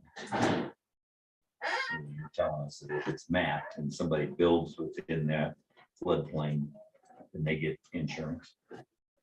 Whether they're eligible for insurance to buy, or they're gonna get federal, If they're it's, gonna get disaster funds. let me ask you a question. I'm gonna paraphrase the question then, so that I hear what you said. Because if a tower's mapped and an airplane flies into it, pilots at fault. Don't So know if anything I about. I I'm not a build up, pilot, I'm just so telling you, if they build up in the floodplain, is it, What I would they're say to that, eligible? if I fly into the tower and the tower does not have its warning beacon on, and it doesn't activate because of my automatic system, then I'm at fault for flying into it, but I'm gonna sue you because you should have had a beacon on it. Maybe. But let me ask you a question related to flood mitigation, because I'm not a pilot. Yeah, no, that's why I wanted to ask. If the purpose of the flood mapping is to identify where flood prone areas are. We're almost ready, Virginia. He's gonna stop in a minute. Yeah, well, I'm almost over. I don't even start till 10:30. Finish quick. So it maps where the flood prone areas are. For example, I went out yesterday and I was looking at Great Creek. Great Creek was 2 inches above flood stage yesterday. It's gone down quite a bit. What the flood mapping is going to do is going to take all the historical data and tell you where Great Creek is at the flood. Now, if I want to build a house, let's say on County Road 130 at the intersection of 119. And I want to put a house, I buy that property, I want to put a house, let's say on the northeast corner of that intersection. We all know, based on the historical flood maps, that that area is prone to flooding, that there could be 18, maybe 20 inches of water sitting in that area. Okay. If I decide to put my house there, which I have a right to put my house where I want to put my house. I can look at that flood map and realize that maybe I need to put in some additional drainage, or I may have to elevate the house somewhat so that those waters, when Great Creek floods, will not inundate my home. Because we have adopted the flood mapping, it also, because floods happen, it allows me to be able to get flood insurance. So if what I designed does not work, then I'm covered. It allows me perhaps to get a loan, because without the flood insurance, a mortgage company may not give me a mortgage. And that's the best way. They still have the map if we don't adopt it, whether it'd be up to them to use it or not. And then you're saying that mortgage company may not. They may not be able to get because- insurance, they may not even be able to get a loan, and that's how that floats. Okay, got it. And so, again, they'll be here on the 20th to talk to Silver Cliff, not to propose anything, but just to give them, for their planning and zoning group, is going to give them an update, and you're welcome to come to that meeting if you like, and see where the two towns are. But that, it's where it is. Okay. And that concludes my report. Oh, yeah, one more thing. Sir, because that came up in email, so I want to address the CES and CERS. So CDS is the Custer Emergency Services. Well, we're kind of filling each other out, but we're going to start that group and ask for emergency services within the county. I'm going around throughout the community, trying to get the community involved, finding out what they see their needs are as far as emergency management, and that's what the CERT team. So two different groups, but we all want to get on page with emergency planning. For example, I went to the local fuel dispensaries in the county. It was a simple question: do you have backup power? Tom, I think you and I talked a little bit about that. So they are putting in applications and they're updating their business plans to look at having the ability, if the power goes out, to provide fuel. Yeah. So we are starting up our CERT and our CES meetings for planning and preparation in the county. And it goes beyond just a disaster. It goes into food preparation, having good supplies on hand, et cetera, et cetera. And that concludes my We report. got a date for your CES meetings? Sometime within the next, let's say, 14 days. So it's as early as and it's, tax time. This is a kind of a congested early Let us know about April, that. but I will let you know that. And probably the first CS meeting will be at the fire station, this first CERT meeting, I'm gonna pick a neutral place, like a public place, so I can get my public partnerships working better.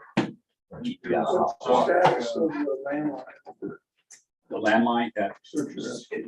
there is no landline. All the calls go to the search and rescue phones, my phone primarily, Gina's phone secondarily. We've eliminated that expense and we're looking at other technologies to try to do that. Hard lines are not what hard lines used to be. Hard lines are just as susceptible to not working during a disaster as mobile lines. And the most sophisticated system we have in the county right now is that FirstNet tower. When everything, the lights went out, for example, on Silver Cliff, the FirstNet tower was still operating and feeding us information where everything else went down. So the only way we can get a hold of you is through your cell phone.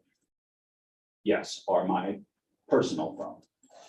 And it's a Personal cell phone. Yeah, there's two ways, and then Gina has a cell phone, and so those are the two ways, and everything's tracked through that system. And then we are working on when all hell breaks loose, call it a plan. When everything fails, we are developing alternate communication for that. 2 weeks ago, you may not have realized that, but we were doing some things in anticipation of other things happening nationwide. So we have a plan, a plan, and a plan. And then when you get to plan, it's like, oh, whatever you want to use. That's where we're at, though. All right, sir. Thank you. All right, thank you. Thank you. See ya. Ask Virginia to come in, Butch. Who's next? Virginia. Virginia.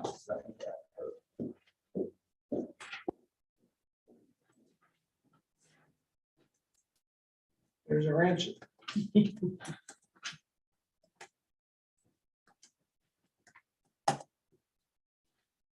Where'd your candy dish go, Clint? It's still here. You got the basket, but that's Oh, there's, good. no wonder I couldn't see it. Well, I think that was just meant for me, but I'll see if I'm willing to share. That's his personal stash. Good, are you? Well, thank you. Yeah, so you're gonna take over Mr. Goodbar's. Here's the one to sign. Got a little marker on it, so you don't get confused with anything else. Thank you.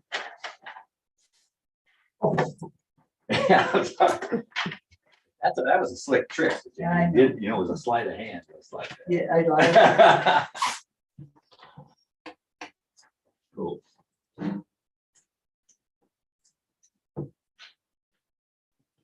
How are we today then? Just peaky hurry. You know, we're doing well. Celebrated Clint's birthday this morning. Oh, happy birthday, Colin. Thank you very much. 21 and Holden. Yeah. I just did mine, so Uh-huh. we won't say how. Guys are the same age. 22 and holding. Adrian's convinced that we should earmark a certain percent of our budget for emergency management.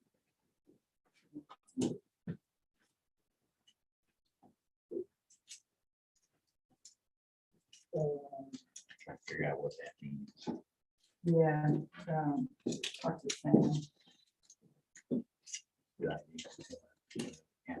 Sam. Sam would know, Sam, your auditor.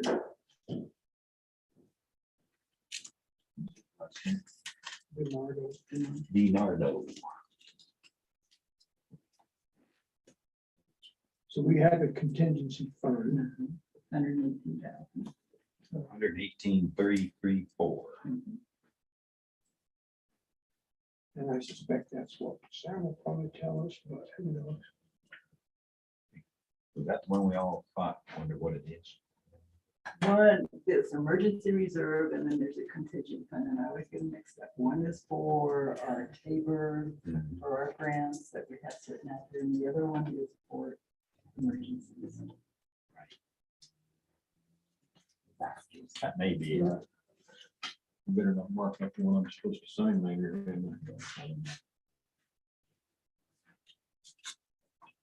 And do you remember roughly how much the county received on settlement of the lawsuit? Was that, What was that lawsuit? Bill? Yeah, the bill. Mhm. Like Like- a couple thousand. Yeah, I think it was like 10,000-12,000. Yeah, total, but our share wasn't. that much. Yeah, that's what I I can thought look the at. total was around 10 or 12. Total was 10,000 something. That was our amount. Yeah, for the whole county, for all the districts that have a piece of the pie. I'd have to look at it. Yeah. Clint, Clint thought the total settlement for us was 10,000 and then we, I'm pretty sure we received 10,000. yeah, I just made a stab at it, that was based on other stuff, what our That was share like would be, and it wasn't gonna be 2 much. years ago. 2 or 3 years ago. Wasn't it about 2 years ago? It came in a long time ago and I never saw that. I didn't know that ever got settled. I'll see if I can find out. I thought the settlement was recent, but not. It actually, I'm just trying to think of when I finally got something, but no, I know, it was sitting around here and then it was, I think Dorothy found it and gave me the paperwork and it came we in, received it. it come in a long time ago. Good to have Dorothy go through all this stuff and Yeah. find what's been sitting around, I guess. Besides It's me. amazing what she's found. Yeah. Anything of concern? No, everything's pretty copacetic. We have airport still at a minus, but that's because I talked to Braden about that, and he says they can expand whatever they have in their budget, and then after they've expended everything in their budget, then you have to worry about it. In the old system, we never showed that kind of thing, but CIC collects differently, so. It's good. Same with self-insurance is starting to go down as we collect the taxes. The amount of the negativity is going down. So that's one of them he was going to talk to Sam about, making sure we're having enough for next year. Taking out. $40,000 less. And They went up more this last year. But we weren't expecting it. our land payments, I think, first part of August. The self-insurance? No, the land payment for Jefferson. Oh, yeah. I don't think that comes out of self-insurance. That's what I'm talking about. Oh, I'm sorry. Yeah, I moved on. I apologize. And land payment probably comes out of tax outlay. I mean, that would be a great question. Why we have a balance of 66,000 in the Justice Center. I thought that was for that land payment, but maybe not. During the whole thing of CIC switch over, they never did pick up what was in Justice Center on the ACS. And I think it's 40,000 that was never moved over. They fixed that, so I think maybe that's why you're seeing extra in there. But that's another thing you better check with Braden and make sure that's what I told. And as far as paying it out, yeah, Braden is the one that would do it. Yeah, I mean, I just didn't think we would have anything budgeted for the Justice Center. Well, we have This is that tower money's going in. Oh, that's right. I forgot about that. Or at least payment.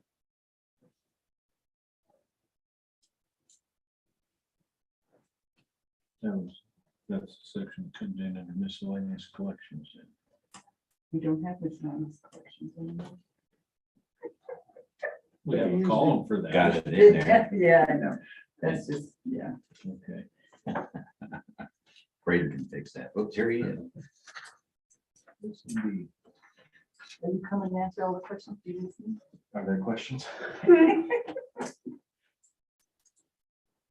We were discussing the fund balance in the Justice Center line. Wasn't that more because of the 40,000? Because we had 40,000 ACS that wasn't moved over.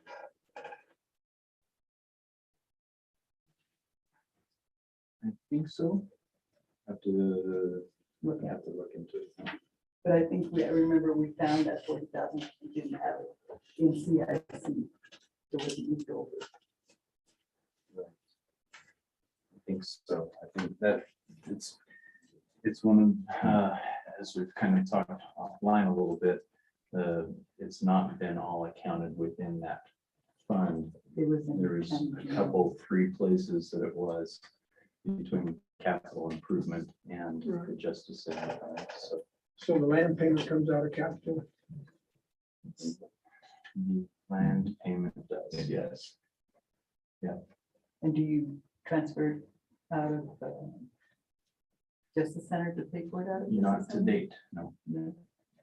So that would be as Right, we now. decide, yeah, that's what, if that's how that should be handled. You know.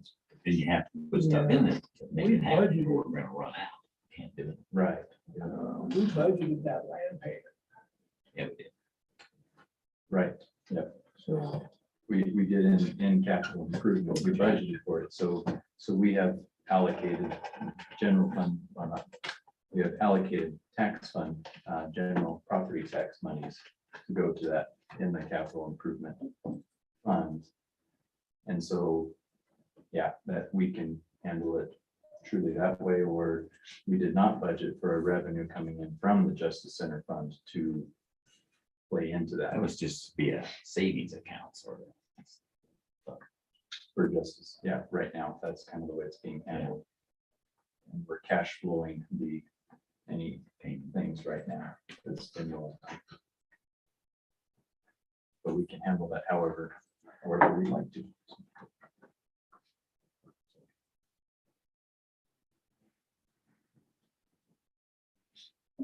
Never find where you're. Okay, No, so we still have extra money running around. it's in then. county general. But it's there yesterday. Nobody, I have absolutely talked to everybody in the county.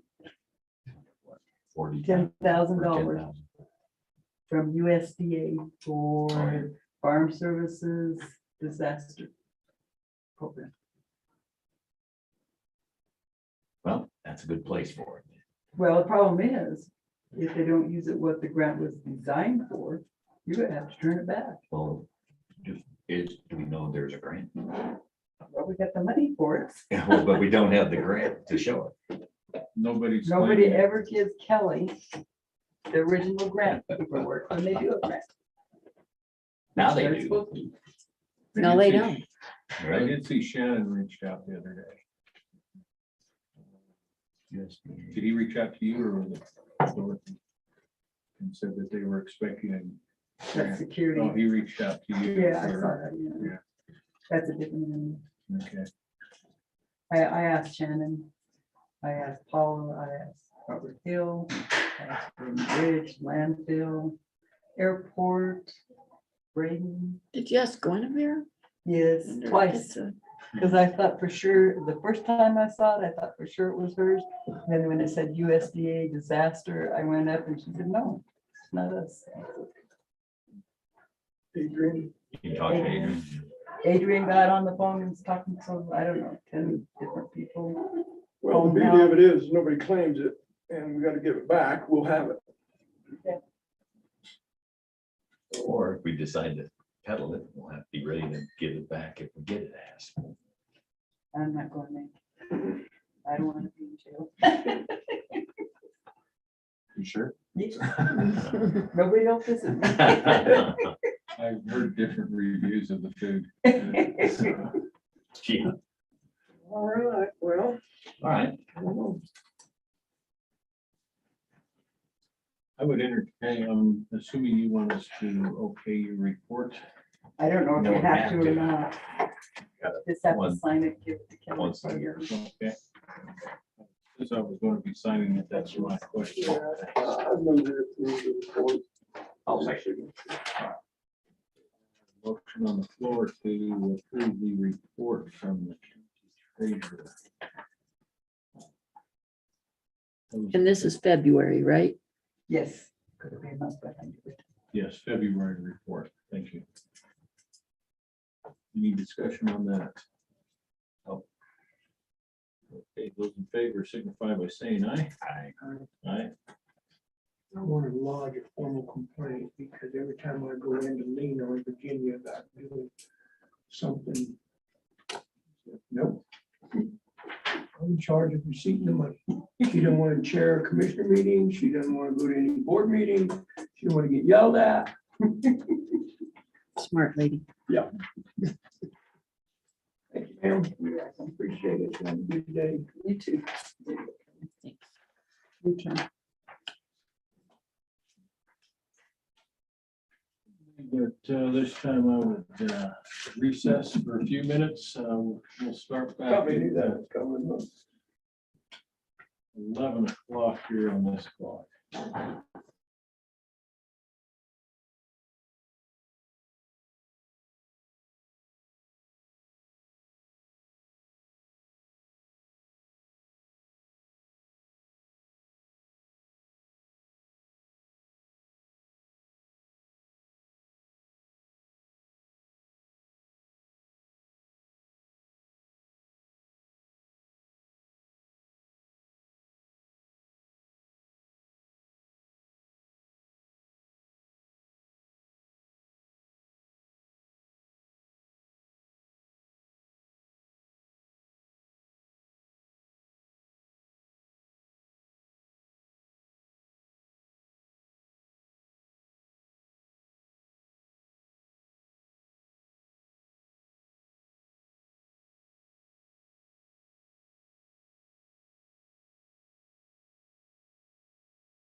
You're good. Brayden, you sent us out the new organizational chart.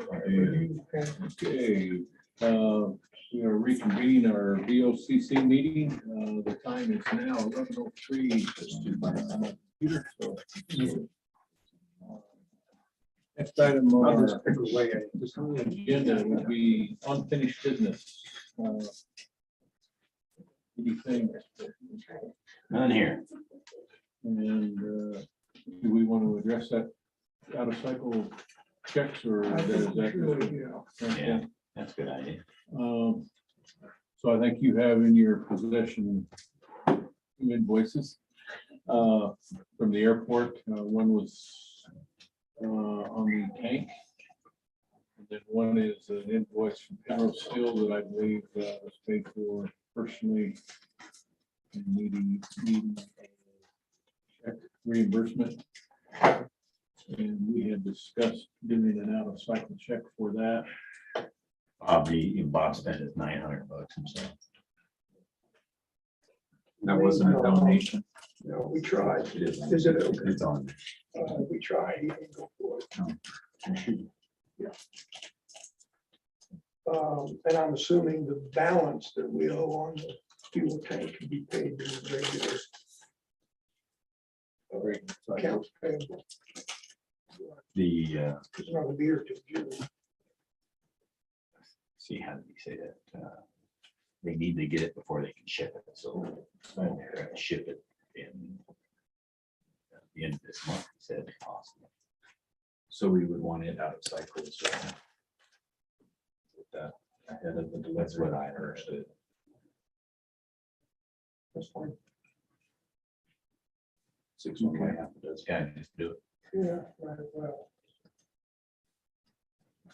Okay, so it looks like that's agreement. We want to do that by ascension or? yeah, I think it sounds fine. And would you expect us to direct you to pay out of cycle as invoices come to us based on the circumstances, or how does that happen? Because you wouldn't know this otherwise, typically, right? Yeah. Unless somebody like Nordike came to you saying, I need it right now. Right, which now we have cleared that up, because originally that was here this said, somebody said this needed to be paid, and then it's, well, what do we do? Yeah. Who said it's going to be paid? Right. Yeah. So I think for things that are outside of, I would say the normal workings of the office, whether that's Black Hills or CenturyLink or some Visa, where there's kind of emergencies on our end, I think it would be helpful to have direction from the board saying, we cut checks here. Although sometimes that happens between meetings where we're not here and available for that, so. Yeah. In which case you can reach out to us. Yeah, so I guess really what it would come down to is we have the report. That's truly the approval, ratification of, rather, of what has happened the month prior. Right. It would be preferable if these happened, but if they didn't, we'd understand because it's getting ratified in one way or another. So. Okay, any other unfinished business? Or, yes. Okay, new business. We have, first item is consideration of resolution 22-16 in regards to the primary point of contact. Just to go along with that.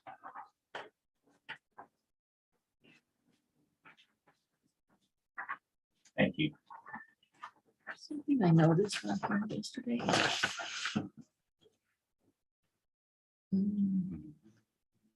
Extension. Only got one instead of two. Because Because she's she's leaving.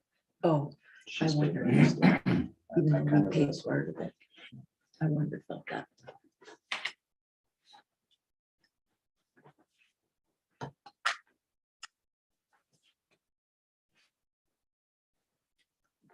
What you say? So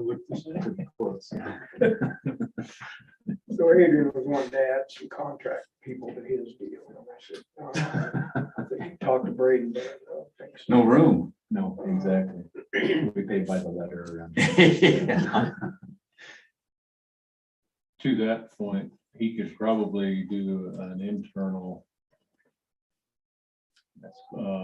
flow chart. Work Yeah. chart. We haven't hired him any other employees. Yeah, Those are all grant funded. so if he needed that information to send out, he could do his own internal. Kind of to piggyback on yesterday's conversation about a department summary sheet, maybe we'll call that. That would be probably a good place for that, is to have a graphic of some sort saying, this is the department and this is the positions underneath it. That's a good thing to do.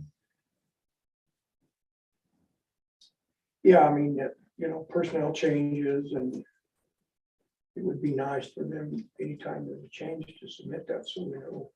Well, we gotta be consistent, though. The public health agency's got 9 employees listed. There are 5 that are very part-time. Right. There, Right. but that is something that needs to be discussed, cleaned up somehow. It's okay to have them, it's just. Yeah, if someone were to ask me, how many employees you got public health, I'd say we got 4. Which is what we've hired. But we know that to do their mission with what they've got, it takes 4 more, so. Somehow we got to show it. Or they can have their own. I would think the same thing would apply there, really. I Yeah. mean, these should be, Consistent. to me, numbers that reflect people that were hired to work in the county, not grant hirees. That's my thought. It's hard, that is hard. And then the grant hirees could show on an internal deal. Yeah, it just depends on how we want to look at it. Either actually, there's actual dollars, taxpayer dollars go into what Tom just said.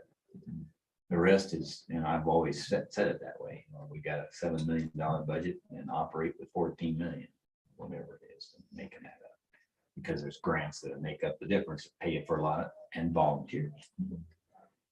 So probably the right thing to do is to have county paid, taxpayer paid positions on here. And then maybe on the website it'd be easy because you can click on that agency and see what the real employee makeup is with volunteers and grants. Yeah, be hard to show on a piece of paper unless you want to make it bigger. Right. You can click on one of these boxes once it's on the website and and see what that org chart is. Fair Board's all volunteer. And then, so basically what you've included on this flow chart is anyone that's receiving a check, whether it's a county paycheck or funded through Right. grant dollars. This is any full or part-time employees. So anybody that has signed the W-4 is included on this list. Anybody that's 1099 is not. So any contract employees would not show on there. Right. And even the grant funded employees, they're, depending on how a department works, there could be fringe benefits that the county truly is paying Right. on that. So It's not a bad way to look at it. Maybe make that note. On once you do reflect, and then the others, when you click on it, they get a real work chart out of that agent, that department. okay. Were you in our meeting yesterday when Gwen gave us her letter? I heard it in there. Unfortunately. We're always the last to find out. Yeah, I thought she was handing something. Me too. I thought it was Really really cool for 4-H or something. It was. That was. All we are is a proving ground for everybody else to grow up to graduate from. Okay, so what do you want from us now? You This good? was not my item. You good? I know, this was on this. I was just adding it as a addendum because or at least the original resolution had mentioned this as, Right. as a appendix or addendum. Yeah, it's still I pretty, believe. Clint, did you want to speak on this? got it, the last 7. Not really much more than I said in my comments under attorney items, why I put this together. And I initially, for lack of a better term, I didn't want to use the term managing commissioners. I suggested primary liaison, but I think primary points of contact is basically what we're talking about. It's what I've always identified, the role of county commissioners interacting with the department heads and the heads of agencies and the employees. So where you have blanks there, Clint, what would you put in? The one I saw, there weren't any blanks. I think. I got a lot of blanks in mine. I She think handed Is it out- online or? Oh, I have it, I pulled it offline from the letter you sent. Is there a hard copy of it? I think. Should be part of your packet. I didn't see it. Yeah, the one I saw on the packet had the resolution number put in and Oh, okay. everything else put in. Then I Do you have it then? must have put it with the, And have the dates as today's date if you decide to I don't have, adopt it today. Can you Is send it us on that this corner copy? right there, Because on the my- left of your computer? The copy of my board packet. maybe it was- it might have gotten swallowed up in one of the other ones. I got. Electronically to Dorothy. so we put it Yes. on. Because I made the changes where it said primary liaison, I changed it to Points of contact. primary. I thought I saw that. And maybe it was. And I asked Dorothy to plug in the numbers because I didn't have the resolution number. Braden has been using up all those numbers. We're gonna run out before the end of the year. I mean, 21, 24 was. We're going very last guns, year, aren't we? And we're already approaching. I don't have it, so you're gonna email it. I like it. I mean, it's a good. Well, work. I mean, I think it's the intent It's of the what you were intent. trying to do. And I just think you kind of got off track with what Dennis Hunt had suggested. I don't think his suggestion was the way to go. Mostly, anything he tells you can take to the bank, but I didn't agree with this. Right. No, I agree with what you've done here, and it was the intent. Yeah. That's all it matters. Your chart was a good idea too. There's 16. And this one's next. Okay. Thank you, Doris. So if you do, well. So if what you- do If we- you approve this, you would rescind 21-24, and this would replace that. So 21-16 replaces 24, This is 22-16, right? which would replace Oh, from 21 last year. 24 from last Yeah. December, yeah. So we have to prove this first and then do the rescission. This does rescind it, the That's what I language thought. is in here. It does it all in one. Yeah. Okay, Point number 1 on there. It sends the hold on. In order to do it, then I move we adopt resolution number 2216. Or presented by Clinton and modified by Clinton. I second that motion. Any discussion. Yeah, I have I guess, a philosophical question on number 5. I feel a lot of phone calls about road and bridge stuff. Not always from my constituents in my district, but some. We all. How do you interpret number 5 and, for example, the road and bridge stuff? Road and bridge is kind of a beast of its own in that sense, because we all will receive calls on different roads or, hey, my road's really tore up. I don't think that number 5 would actually prevent any of us from calling Vince up and saying, hey, I got a call on this road. This is who called me. And I see it that way. And I think it does. Here's how I agree with Kevin in this way, Tom. Where would interfere is if I asked, is, I don't approve fences, leave, or, other things that you would look at as the boss. So he's not confused, we're not confusing him with a direct order from me or Tom in the interaction, the day-to-day stuff that's not requiring a board action. So I don't know if just a simple email to say Vince referring to that, and so then with a copy to the other commissioner would be prudent.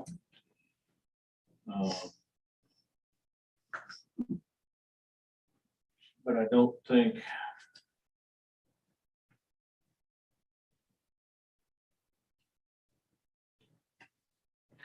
if because we're all gonna fill those calls and they don't.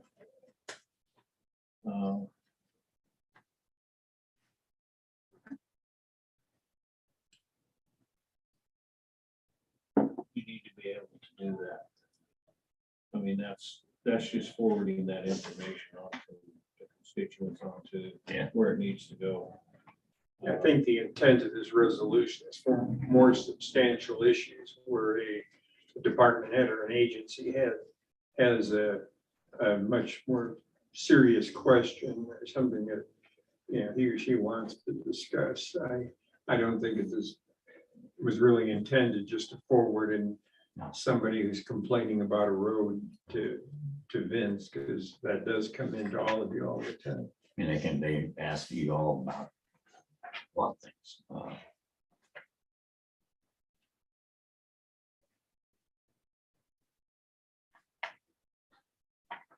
If some of us, like if we received a complaint about an individual or a department or something like that, we would need to forward that on to the point of contact for that department. Right. To deal with and bring to the board if appropriate.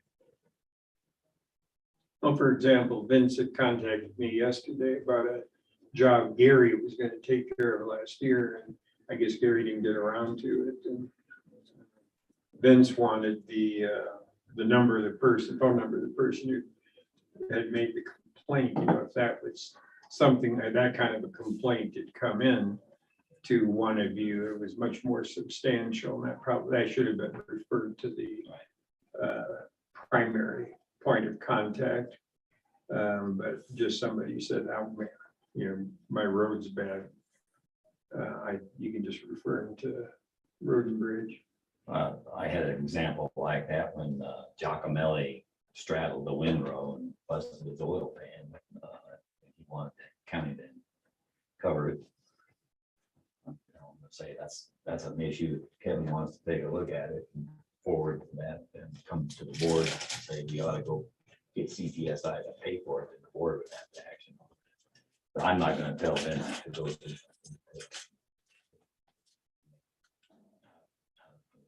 your board either.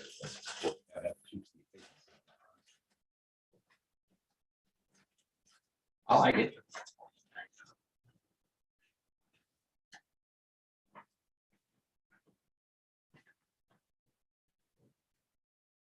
Does that answer your question, or? Yeah. So I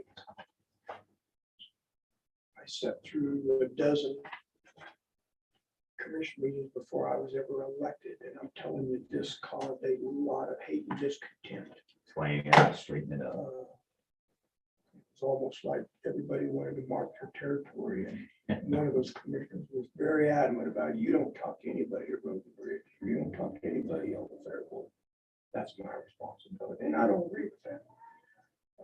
I agree with the intent of this.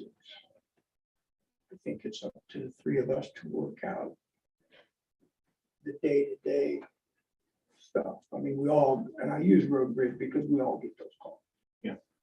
It could be the weed board. I mean, And I don't think I don't think the intent is there, and I don't think it should. As a matter of fact, it should not preclude one of us from forwarding that information to the people that it needs to be forwarded to. Yeah, You know, a matter of courtesy, maybe CC the other commissioners on it, just, or something like that, but, you know, road complaints, why would you, that's not even necessary in that case, because we get those all the time. They get dozens of calls down there. Yeah, I mean, I just don't want to get into the thing of if somebody calls me, particularly if they're in my district. And I say, well, I don't know, I'm not in charge of that. You got to talk to somebody else. Well, I agree. The whole point of this whole thing is there's three of us and there's many departments and it's a point of contact to help manage our time more efficiently and do a better job of communicating to each other. Because if we all just did everything all at the same time, it would cause a lot of problems. That's what primary point, and that's what the POC actually was when they hit all counties at points of contact. To divide up the departments that actually report to the commissioners. I think it's really more not incoming for you, but you wanting to reach out to those various departments, go visit the, you know, whatever agency or department you oversee. You may, you know, drop in occasionally and ask how things are going, and it doesn't. Well, yeah, and then it helps us get these reports ready. If we need to be, from my point of view, I like to sit down when I was working with Gary, or even now at the airport, understand how they're spending their budget, where are we, where do we stand, and what do we need to bring to the commissioners as a board to get an action, like moving money out of one fund to the other, so we're not overspending or we're gonna go add another grant or whatever. So that's how I look at it. My job to bring things to you guys if it needs to have bigger action. One commissioner can't do it. It takes three. Yeah, I think to your point, Clint, well, take the Rock House. I'm not a point of contact for everybody in there. I walk through one door and out the other a lot of times, and I stick my head in and say, hey, how's it going? Good morning. And, yeah. Planning, zoning, the jailhouse, IT department. I think they refer to it as the Rock House. So, Jailbirds is what they are. but, you know, and I'm not the point of contact for all of them, but I do say hi and hello and everything on my way through, and I don't think this would be, I would hope this is not prohibiting that either, because that's a working relationship. Working relationship isn't necessarily the right phrase either, but a relationship building, I guess, without any other phraseology there. So.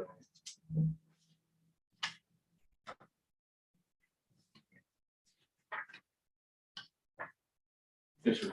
I think really kind of a thought that I've had with that is information giving or asking does not intercede or interfere. I think like in the road and bridge case, saying that such and such road needs some work. Got to call such and such road is being complained about is information. I think once you say, you know, can you get that done now, or can you do that tomorrow? That's interfering and interceding in some way. Just the giving the information is one thing.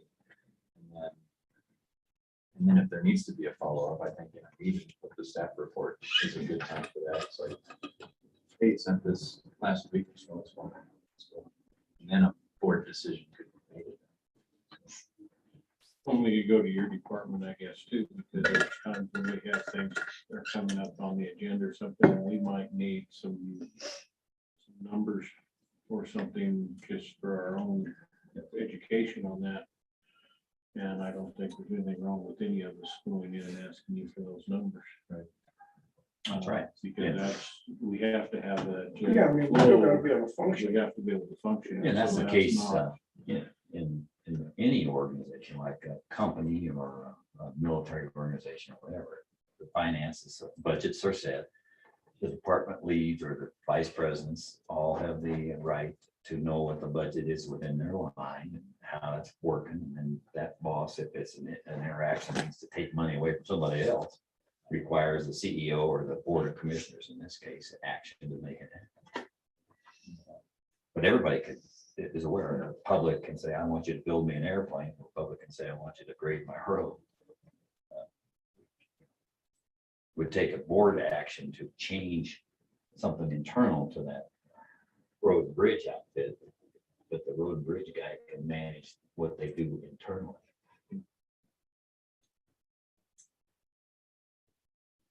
I like it. And I believe that's the intent and spirit of this.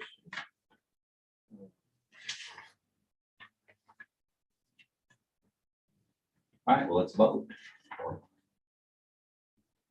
Okay, any discussion from out here? Okay, so I have a motion on the floor to adopt resolution number 22-16, establishing points of contact. Those in favor signify by saying aye. Aye. Thank God the old chart's not on 8.5 by 11. You couldn't see it. I wouldn't be able to read it.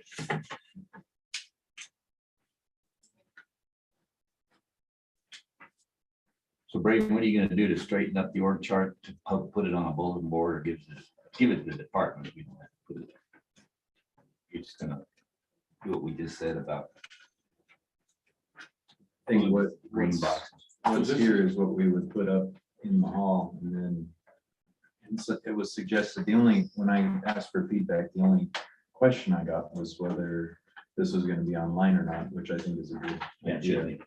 And then I think further breakdowns of the department would be possibly in that department physically and online as well, so that's down the road. Okay. We're just trying to get us too organized.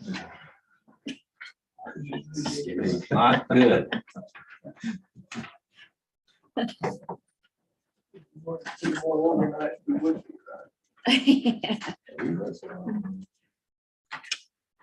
Next item. I like the chaos. Next item up is consideration of resolution 22-17, Commissioners Code of Conduct.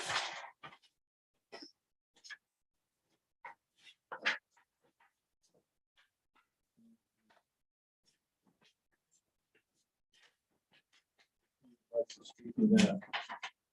Clint worked it over. I can help on that. This is what I sent to you guys a month ago or whatever it was, and so we'd look at it at some point. It's actually what they use, and I mentioned that before, when the new commissioners are coming in, they point out the key things that are commissioners' sworn duties, responsibilities, obligations, and standards, or a code. Okay, for short. And I think Clint, you modified, I don't know if you modified much.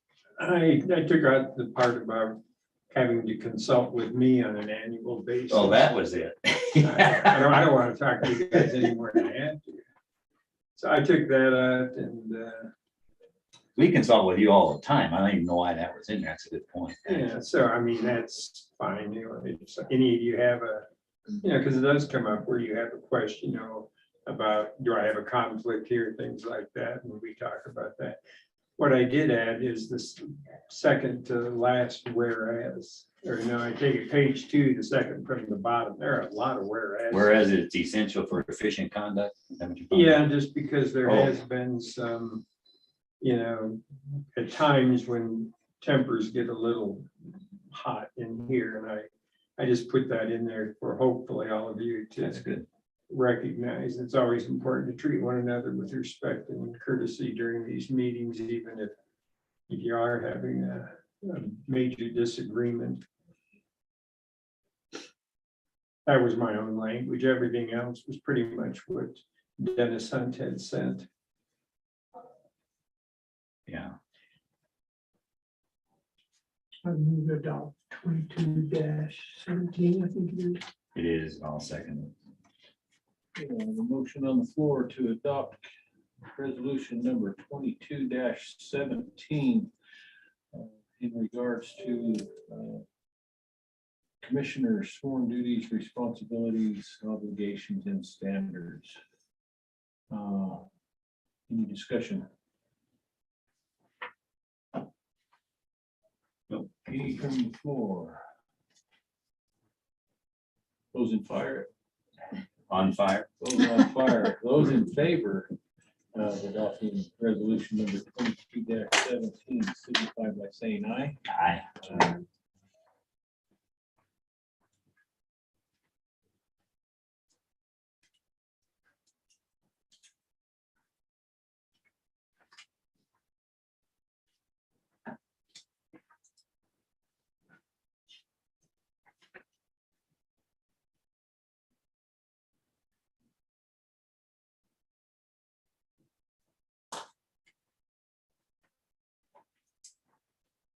Next item up is the consideration of the CDS funding.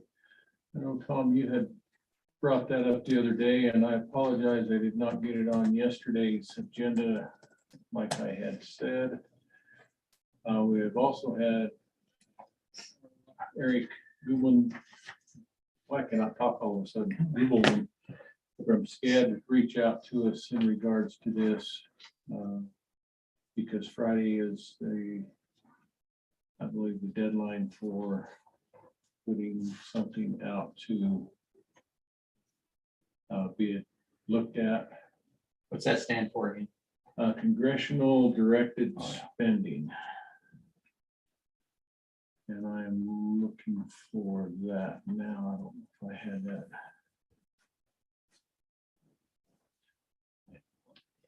And what was that for?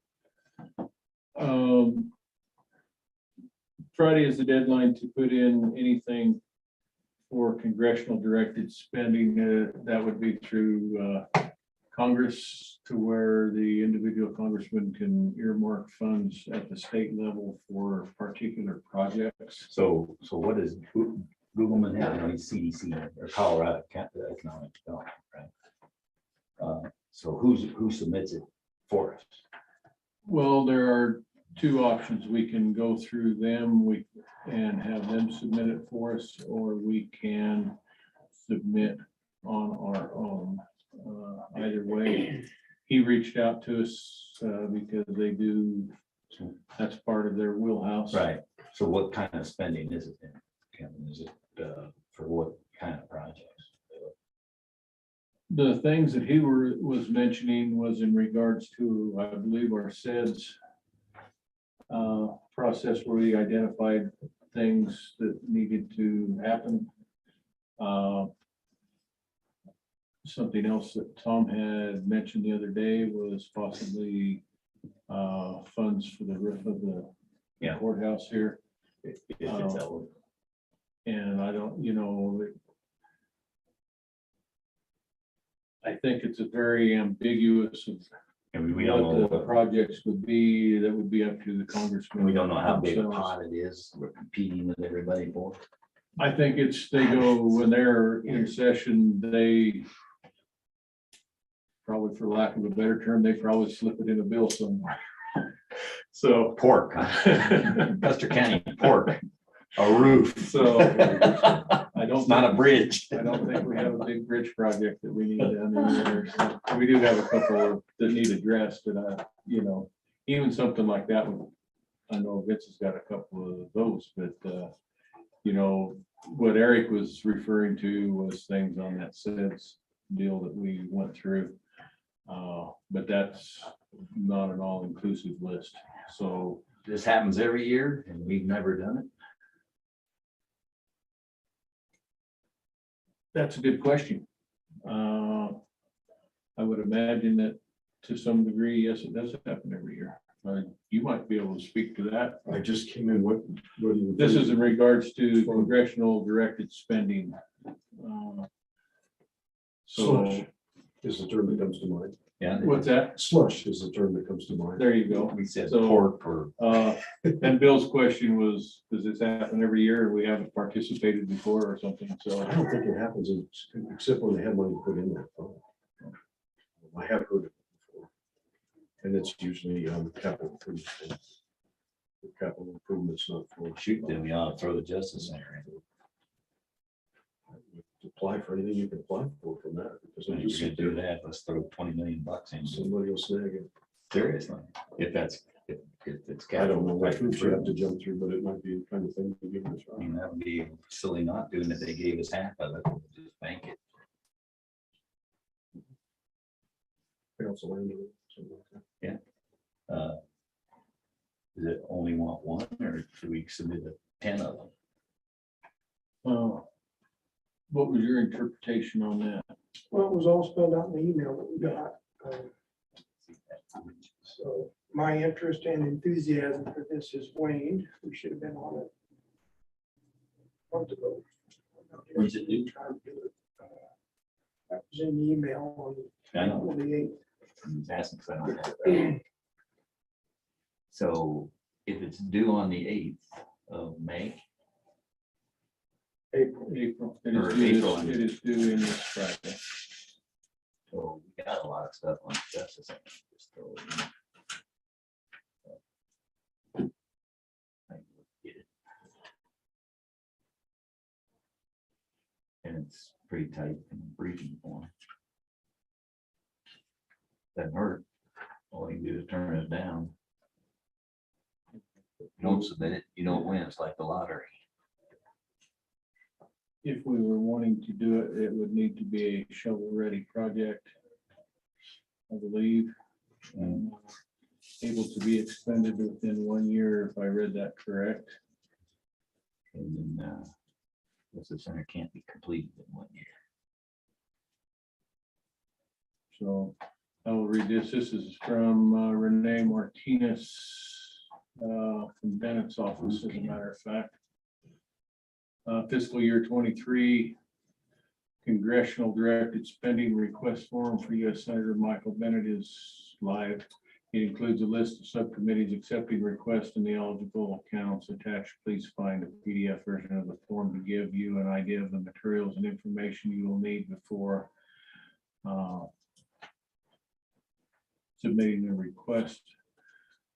The link here has guidelines for Senate Appropriations Committee. And you must submit an application to our office no later than April 8th. The earlier the project is submitted, the better.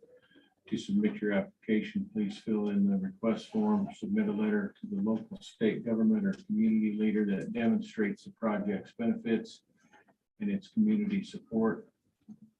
Demonstrating need for the project will be a key factor for a successful request. To increase the transparency of this process, Senator Bennett will post all of the requests on our website. This is specifically from his office. We also received an email from Hickenlooper's office.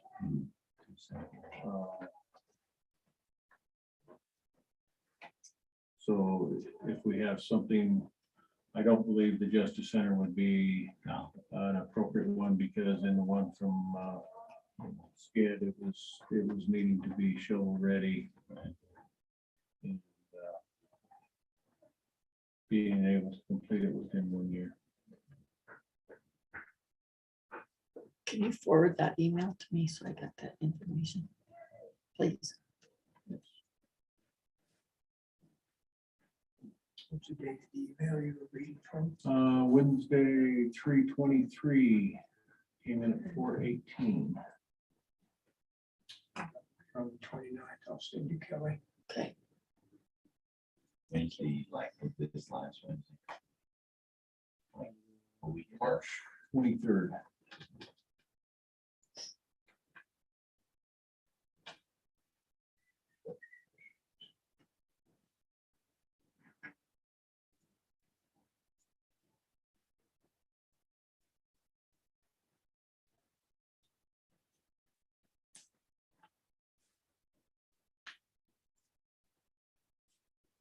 There's one from scan, I just pulled it up. So basically it says, and this is from Eric, opportunity to obtain funding for your county's priorities through the congressional directed spending process. Undertaken by Bennett and Hickenlooper. Last year, the delegation snared 158 million for Colorado through this open process. The preliminary application process is scheduled for Friday. And he asked, do we have a shovel-ready project that can be completed in 12 months following funding, and which has a cost preferably 1 million or less, and definitely less than 3 million.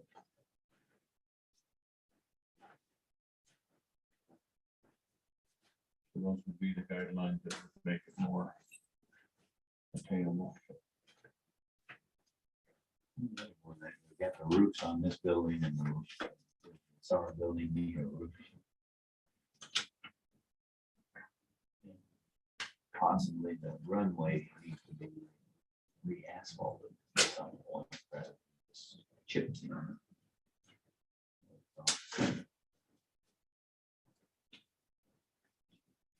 And the reason for the tight deadline is Congress just passed the appropriations bill 5 months late. Although the deadlines for us are still the same. Nothing you do this week is going to obligate you to continue with the process or to hire staff.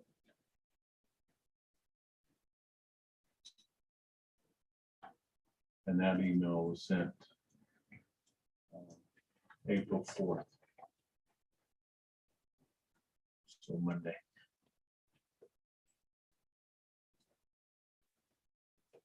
That's more current than mine. Forward that to you as well. And I believe I forwarded that to you already, Dorothy, the other day.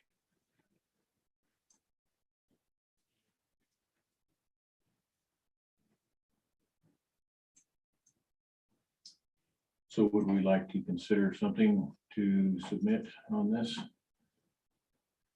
Okay. Well, if we don't get it, period. If we do, it's late, we don't get it, we haven't lost anything. I think we should, I think we should put in the roofs for sure. See yours. I did not forward it to you, I forwarded it to Kelly. Did you find that? Oh, the one from, I can look in the fourth. You said I will forward it. to Google. Yes. Oh, I've got it. Yeah. before April. Date was for April. That'd be Tuesday, Monday.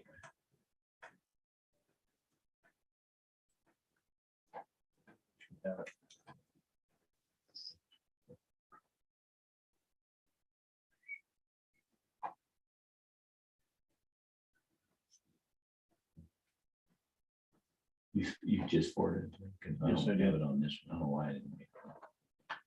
It's server.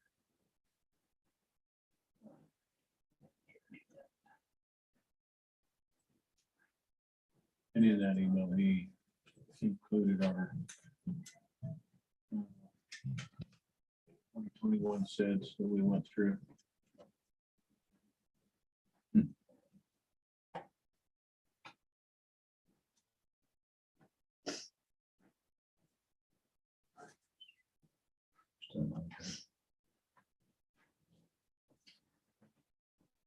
Well, I think I've bitten off, maybe end up being more I can chew with in the reference. Deal with that, if one of you gentlemen would take this on. How far are we along on the roof, Tom? We got an estimate on it one No, time. I didn't. I requested 2 companies to come and give me a bid on that. They haven't. That'd be one of them. Are they local? One was local, one was out of Pueblo.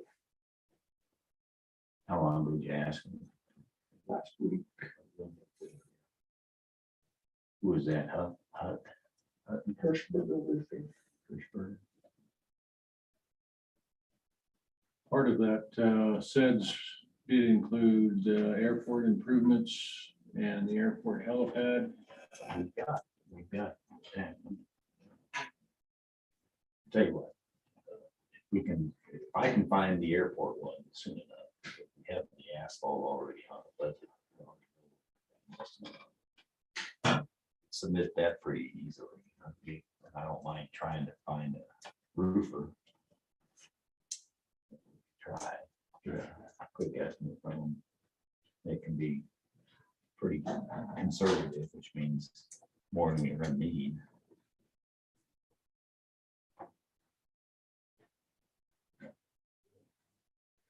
I'll give it a shot. I'll do it. Okay, if you would, and then the second question of that would be then what to submit on our own or go through SCED to do that. Go through SCED because I have no clue who to send it to. Oh, well, I guess I do. We got Bennett. Bennett and Hickenlooper both, so. I don't know, we probably maybe make it better if we did it ourselves. Okay. More weight. If that's the Means that we case, care. then I will reach back to Eric and tell him that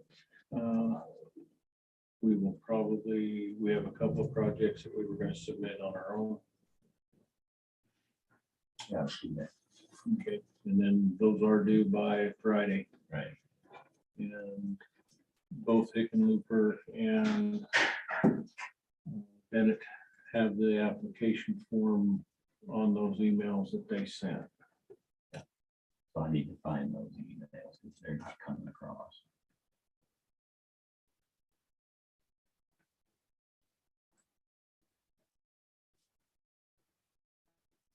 When you find them Once here, you find I'll them. forward them to you. Again.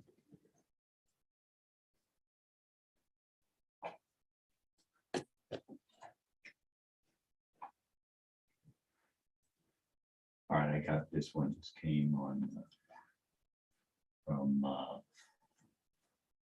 Googleman.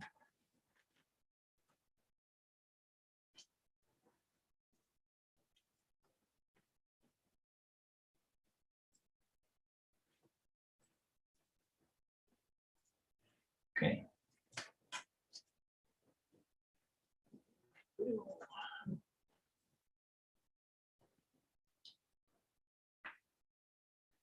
Hey, Kit, while we're waiting, we were asking earlier, how's your shoulder? Are you able to survey stakes on what was it, the line for the dump?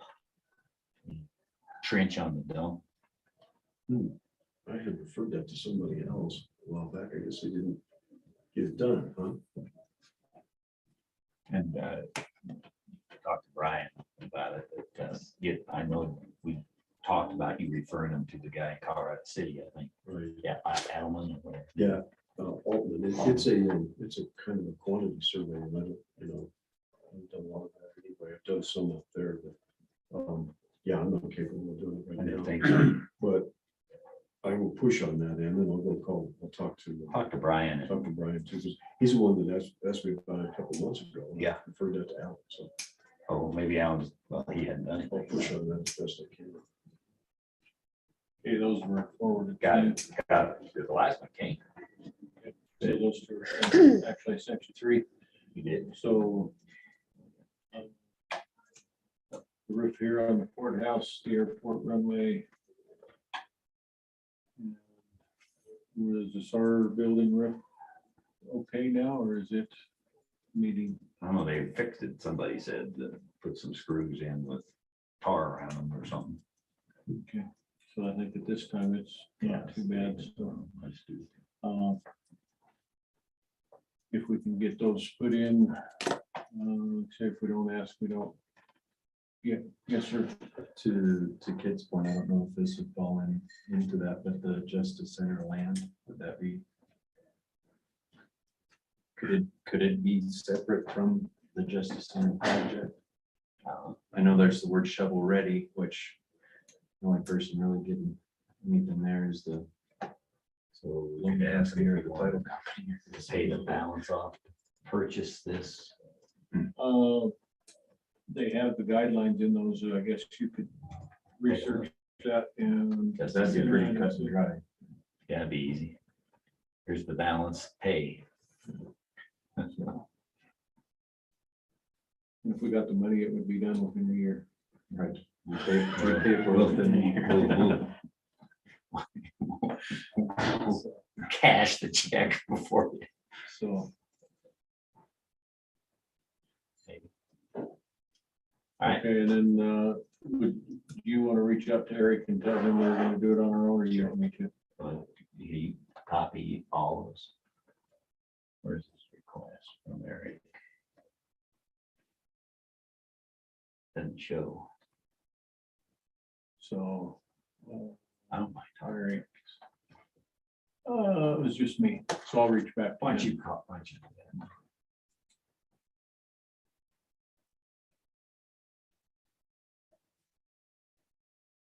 Okay. Anything else on that, gentlemen? Not for me.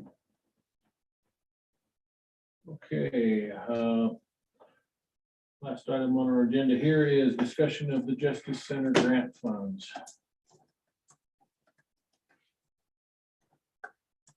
And who brought that? I did. All this was is to follow up on our discussion the other day that said, what do we want to do? We found the invoices and all the unpaid invoices totaled up to be roughly what?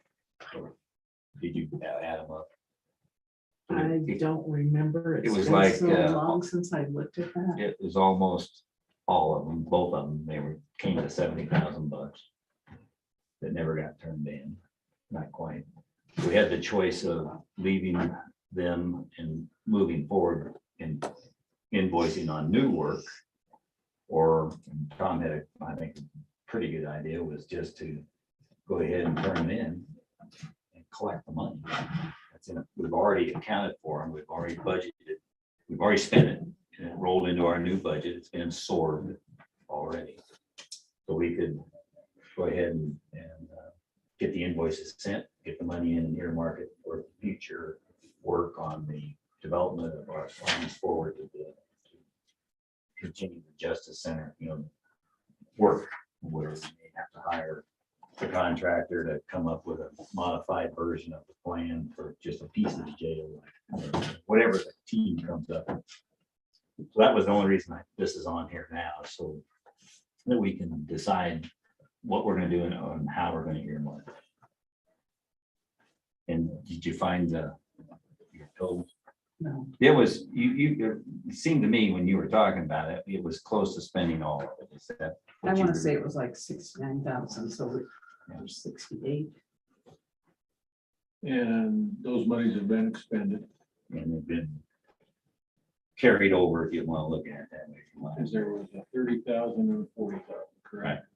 But I think there's some remember we were gonna take some time and look at each line item to make sure that it really belonged to Right. that particular thing. So Right. that number's probably not exact. Right, no, but you've be giving them the grading yet?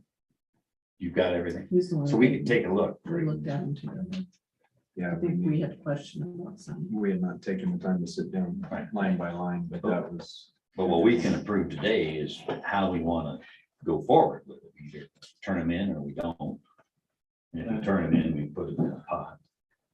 And I thought we had decided to turn those But in. we lean that way. Okay, we did not. We didn't decide, that's why we're talking here, because we want to make sure we're just not getting reimbursed and it gets absorbed in the general fund and nobody knows. I would like to do exactly what we just said, is keep that as earmarked. That's money we can spend as we really want to. We'll get this workshop together and we decide how we want to proceed with the stumping for grants, stumping for half of jail and half of a courtroom or whatever they're gonna come up with. So, Yeah, and without knowing for sure how we're gonna move forward, I think it would be prudent for us to go ahead and apply for those reimbursements myself. Yeah, I do too. I'm prepared to make a motion to that effect, yes. I think it's the right thing to do. I've got some discussion about it as well, but yeah, I would move that we submit the reimbursement request to other courts and the amounts that we document that we've already spent the money on. I'll say, Okay, I have a motion on the floor to submit for reimbursement on the underfunded courts grant for any documented funds already expended on for that item. Discussion. Well, one of the reasons I made the motion was I feel like we went back to underfunded courts and requested an extension. And from my perspective, why would we do that if we were not going to request the reimbursements? Commissioner Canada, although that money came out of general fund, it would go back to general fund, but it would be nice to be aware, obviously, we will be, that that money is being reimbursed and hopefully would be available in the future if we need it. But another issue may arise that dictates. that happens in every. Sure. It's always something to eat it up. I'm not sure it would be correct or prudent to just get that $69,000 back and shovel it off into the Justice Center account, because that's not where it came from. The general fund, correct, capital improvements or wherever, so. But I think the spirit of us making the request was that we intended to submit the request. But I actually did ask her, and she said it was okay to move forward. To go forward. And I agree with you. I think it's better to get it reimbursed because it's money that's we've got in hand, not something that we may spend later and not ever get around to doing it in time to do much good with. Yeah, and we sit in those hearings in Denver, that's the first thing we look at is how much money did they get and did they spend it? Right. And it doesn't really bode well if Yeah. counties have gotten money and not spent it. There could be circumstances as to why COVID was one of them. I think what her logic was when she was talking to me was we obviously did use the money and we spent the money, our own money. And we were serious about it. So she was that's why they thought it was okay. I like this idea. Yeah, I mean, that's why we applied for the grants in the first place. Right. So Braden, you can, how would you, it's important that we keep a tag on this somehow. Would you put it in that Justice Center box that we haven't done anything with? What would you do? The revenue from what we submit, what we get reimbursed for. I think that makes the most sense. I don't know, I'd have to go back and see how it was originally budgeted as far as were we planning on this revenue? It's been my experience that the revenue hasn't necessarily been budgeted as much as the expenses. So I think when if that information is not there, it's kind of up to the board as far as, you know, was that the general fund jump starting the Justice Center and now we're just gonna roll that money in and use it for the Justice Center? Or does that make the general fund quote unquote whole?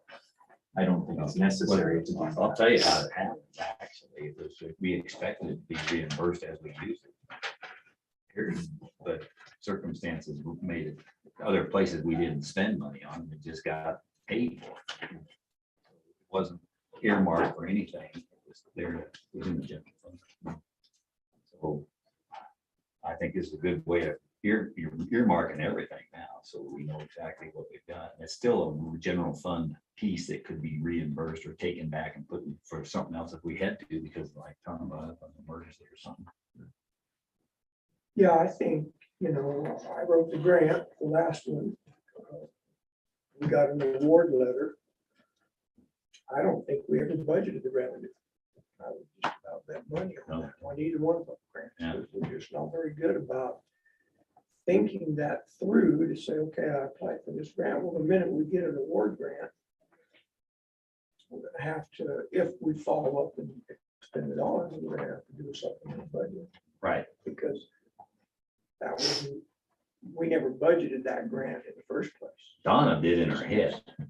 Cause she earmarked everything. Oh, yeah, it's in the general fund, you know, because that's where it went. And she just said, I don't know, on her sticky notes or whatever. I don't know.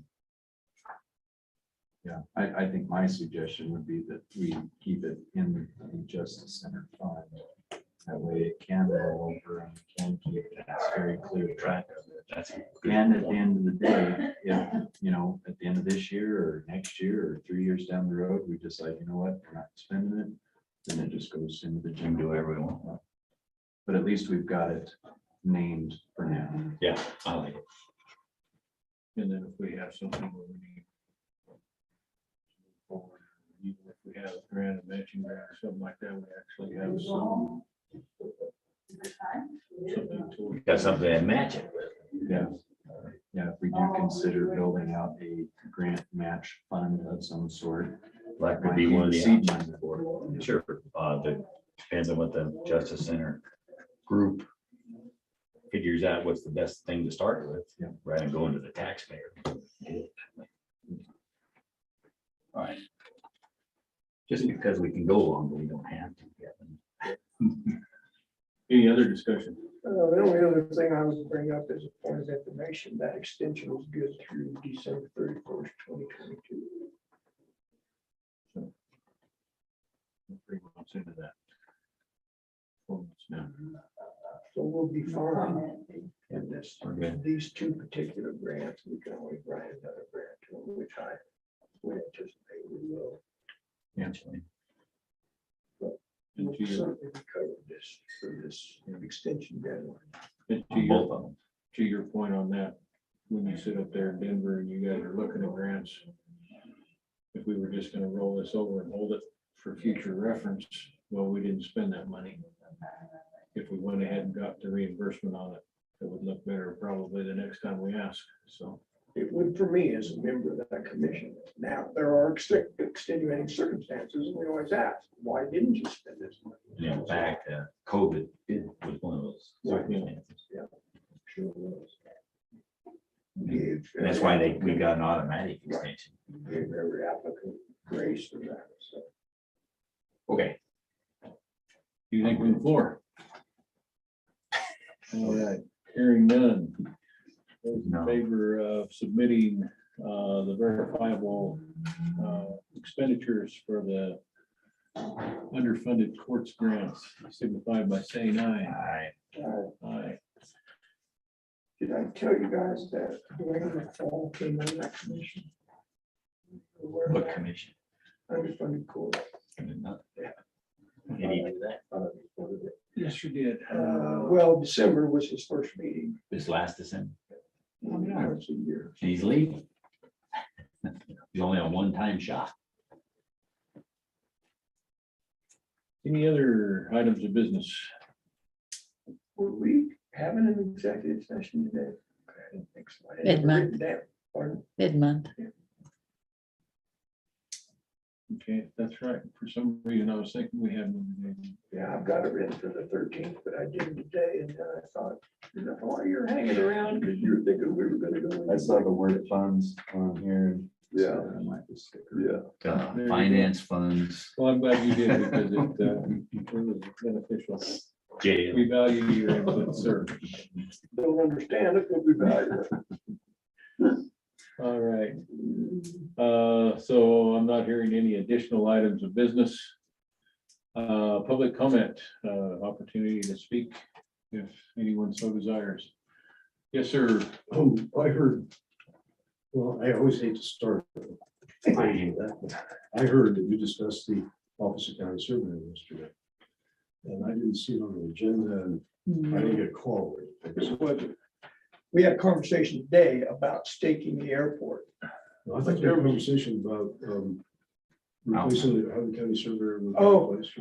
Yesterday, you said? Yesterday. Yeah, Yeah. Oh, yeah, it but- wasn't on the agenda, it was just I don't know, come up during the commissioner items, but I just had mentioned there was legislation in front of a bill in front of the legislature about counties being Oh, able yeah. to contract out there. Yeah, that's already in the statute. Yeah, and that's what the bill was about, was to modify that. I don't know where it's at. I haven't tracked it, so.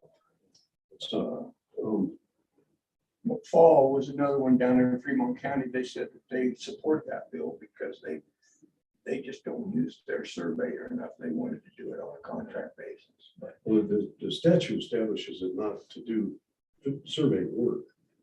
It's to settle boundary disputes, establish county boundaries, and settle disputes between the county land ownership and private ownership. It's kind of clear. There's two functions to it. You have your statute obligations, which are court appointed, court ordered. And then if you want to do the work, it's a separate thing where you separately negotiate with the county commissioners to fund the office. Some counties actually fund the county surveyor's office, equipment, office, all that sort of thing. But there's only 3 of them that do that. There's less than half of the counties in the state actually have a county surveyor. But the statute requires it. It says there shall be a county surveyor. They shall be elected every 4 years, and if not elected, they shall be appointed.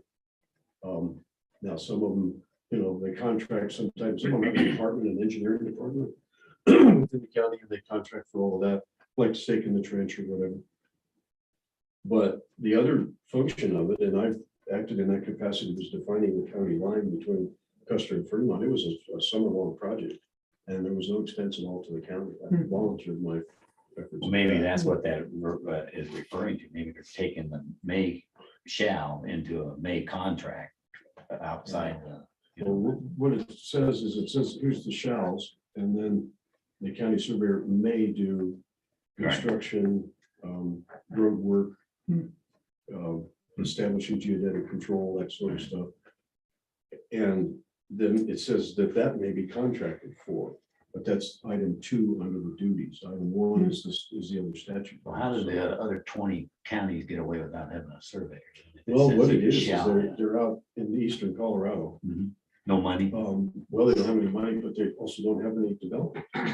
That's where county surveyors come in a lot of cases, is in reviewing developments. So they don't have to have the office. Well, there isn't any, Or they penalty. just There's no skated. penalty for that. Let's put it that way. Well, if they have a shall in there and And they there's don't make no you do it. sheriff out there that comes down and says you gotta have one. So Yeah, there's no- you gotta get your surveyor hired. I think if they got sued and the statute requirements for a county surveyor weren't being met, and they didn't have one, that the court could probably, chastise them for it. Probably get in trouble. Most of the projects that those kinds of counties have, landfills or whatever, they contract them out to a private entity to handle the whole thing. So it just really doesn't come up. But about 15 years ago, they put on the ballot to do away with the county surveyor and at the state level, the county surveyor and the coroner, and go to a medical examining system. And it was overwhelmingly defeated by the people, even though most people don't know what the county surveyor does. So, Well, including me, and I appreciate. well, that's why we're information, funded, because I've always was under the incorrect assumption that we almost had you on retainer as a physical surveyor that would go and survey like you've done at the airport and whatever. It's essentially worked out to be that way because I was the only one around. But that's not really statutorily, that's not the case. No, and it's the kind of thing where if you're not, then you're not missed. I worked for 12 years as county surveyor with no funding at all. Then the statute decided to fund county surveyors, and I got $1,300 a year. And the court got, No wonder I lost it before. 13,000, I think. And then it went up. Now the coroner's getting 30,000, and I'm getting 3,000 as a county surveyor. But it's tiered, it's the same commission that sets commissioner salaries, also sets the other salaries, Kelly's and the sheriff and so forth. So the salary is really kind of incommensurate. So there are years when it's not enough, and there are years when it's way more than it needs to be. So you're not on It's established. X hours. No, and what I've done for 12 years, I didn't get anything at all. Then when I started to get it, what I did was I by hour of my time, I applied to that salary. And I didn't bill for my time to do things like trenches and airport work until I'd gone past that salary. So there were years when I never even got to the salary. And then there were years when I did more than the salary and charged, the excess. So it just depends. Now I get a check every month, Braden can tell you, I'm just putting it into my retirement, right? That was $212 a month, I think is what it is.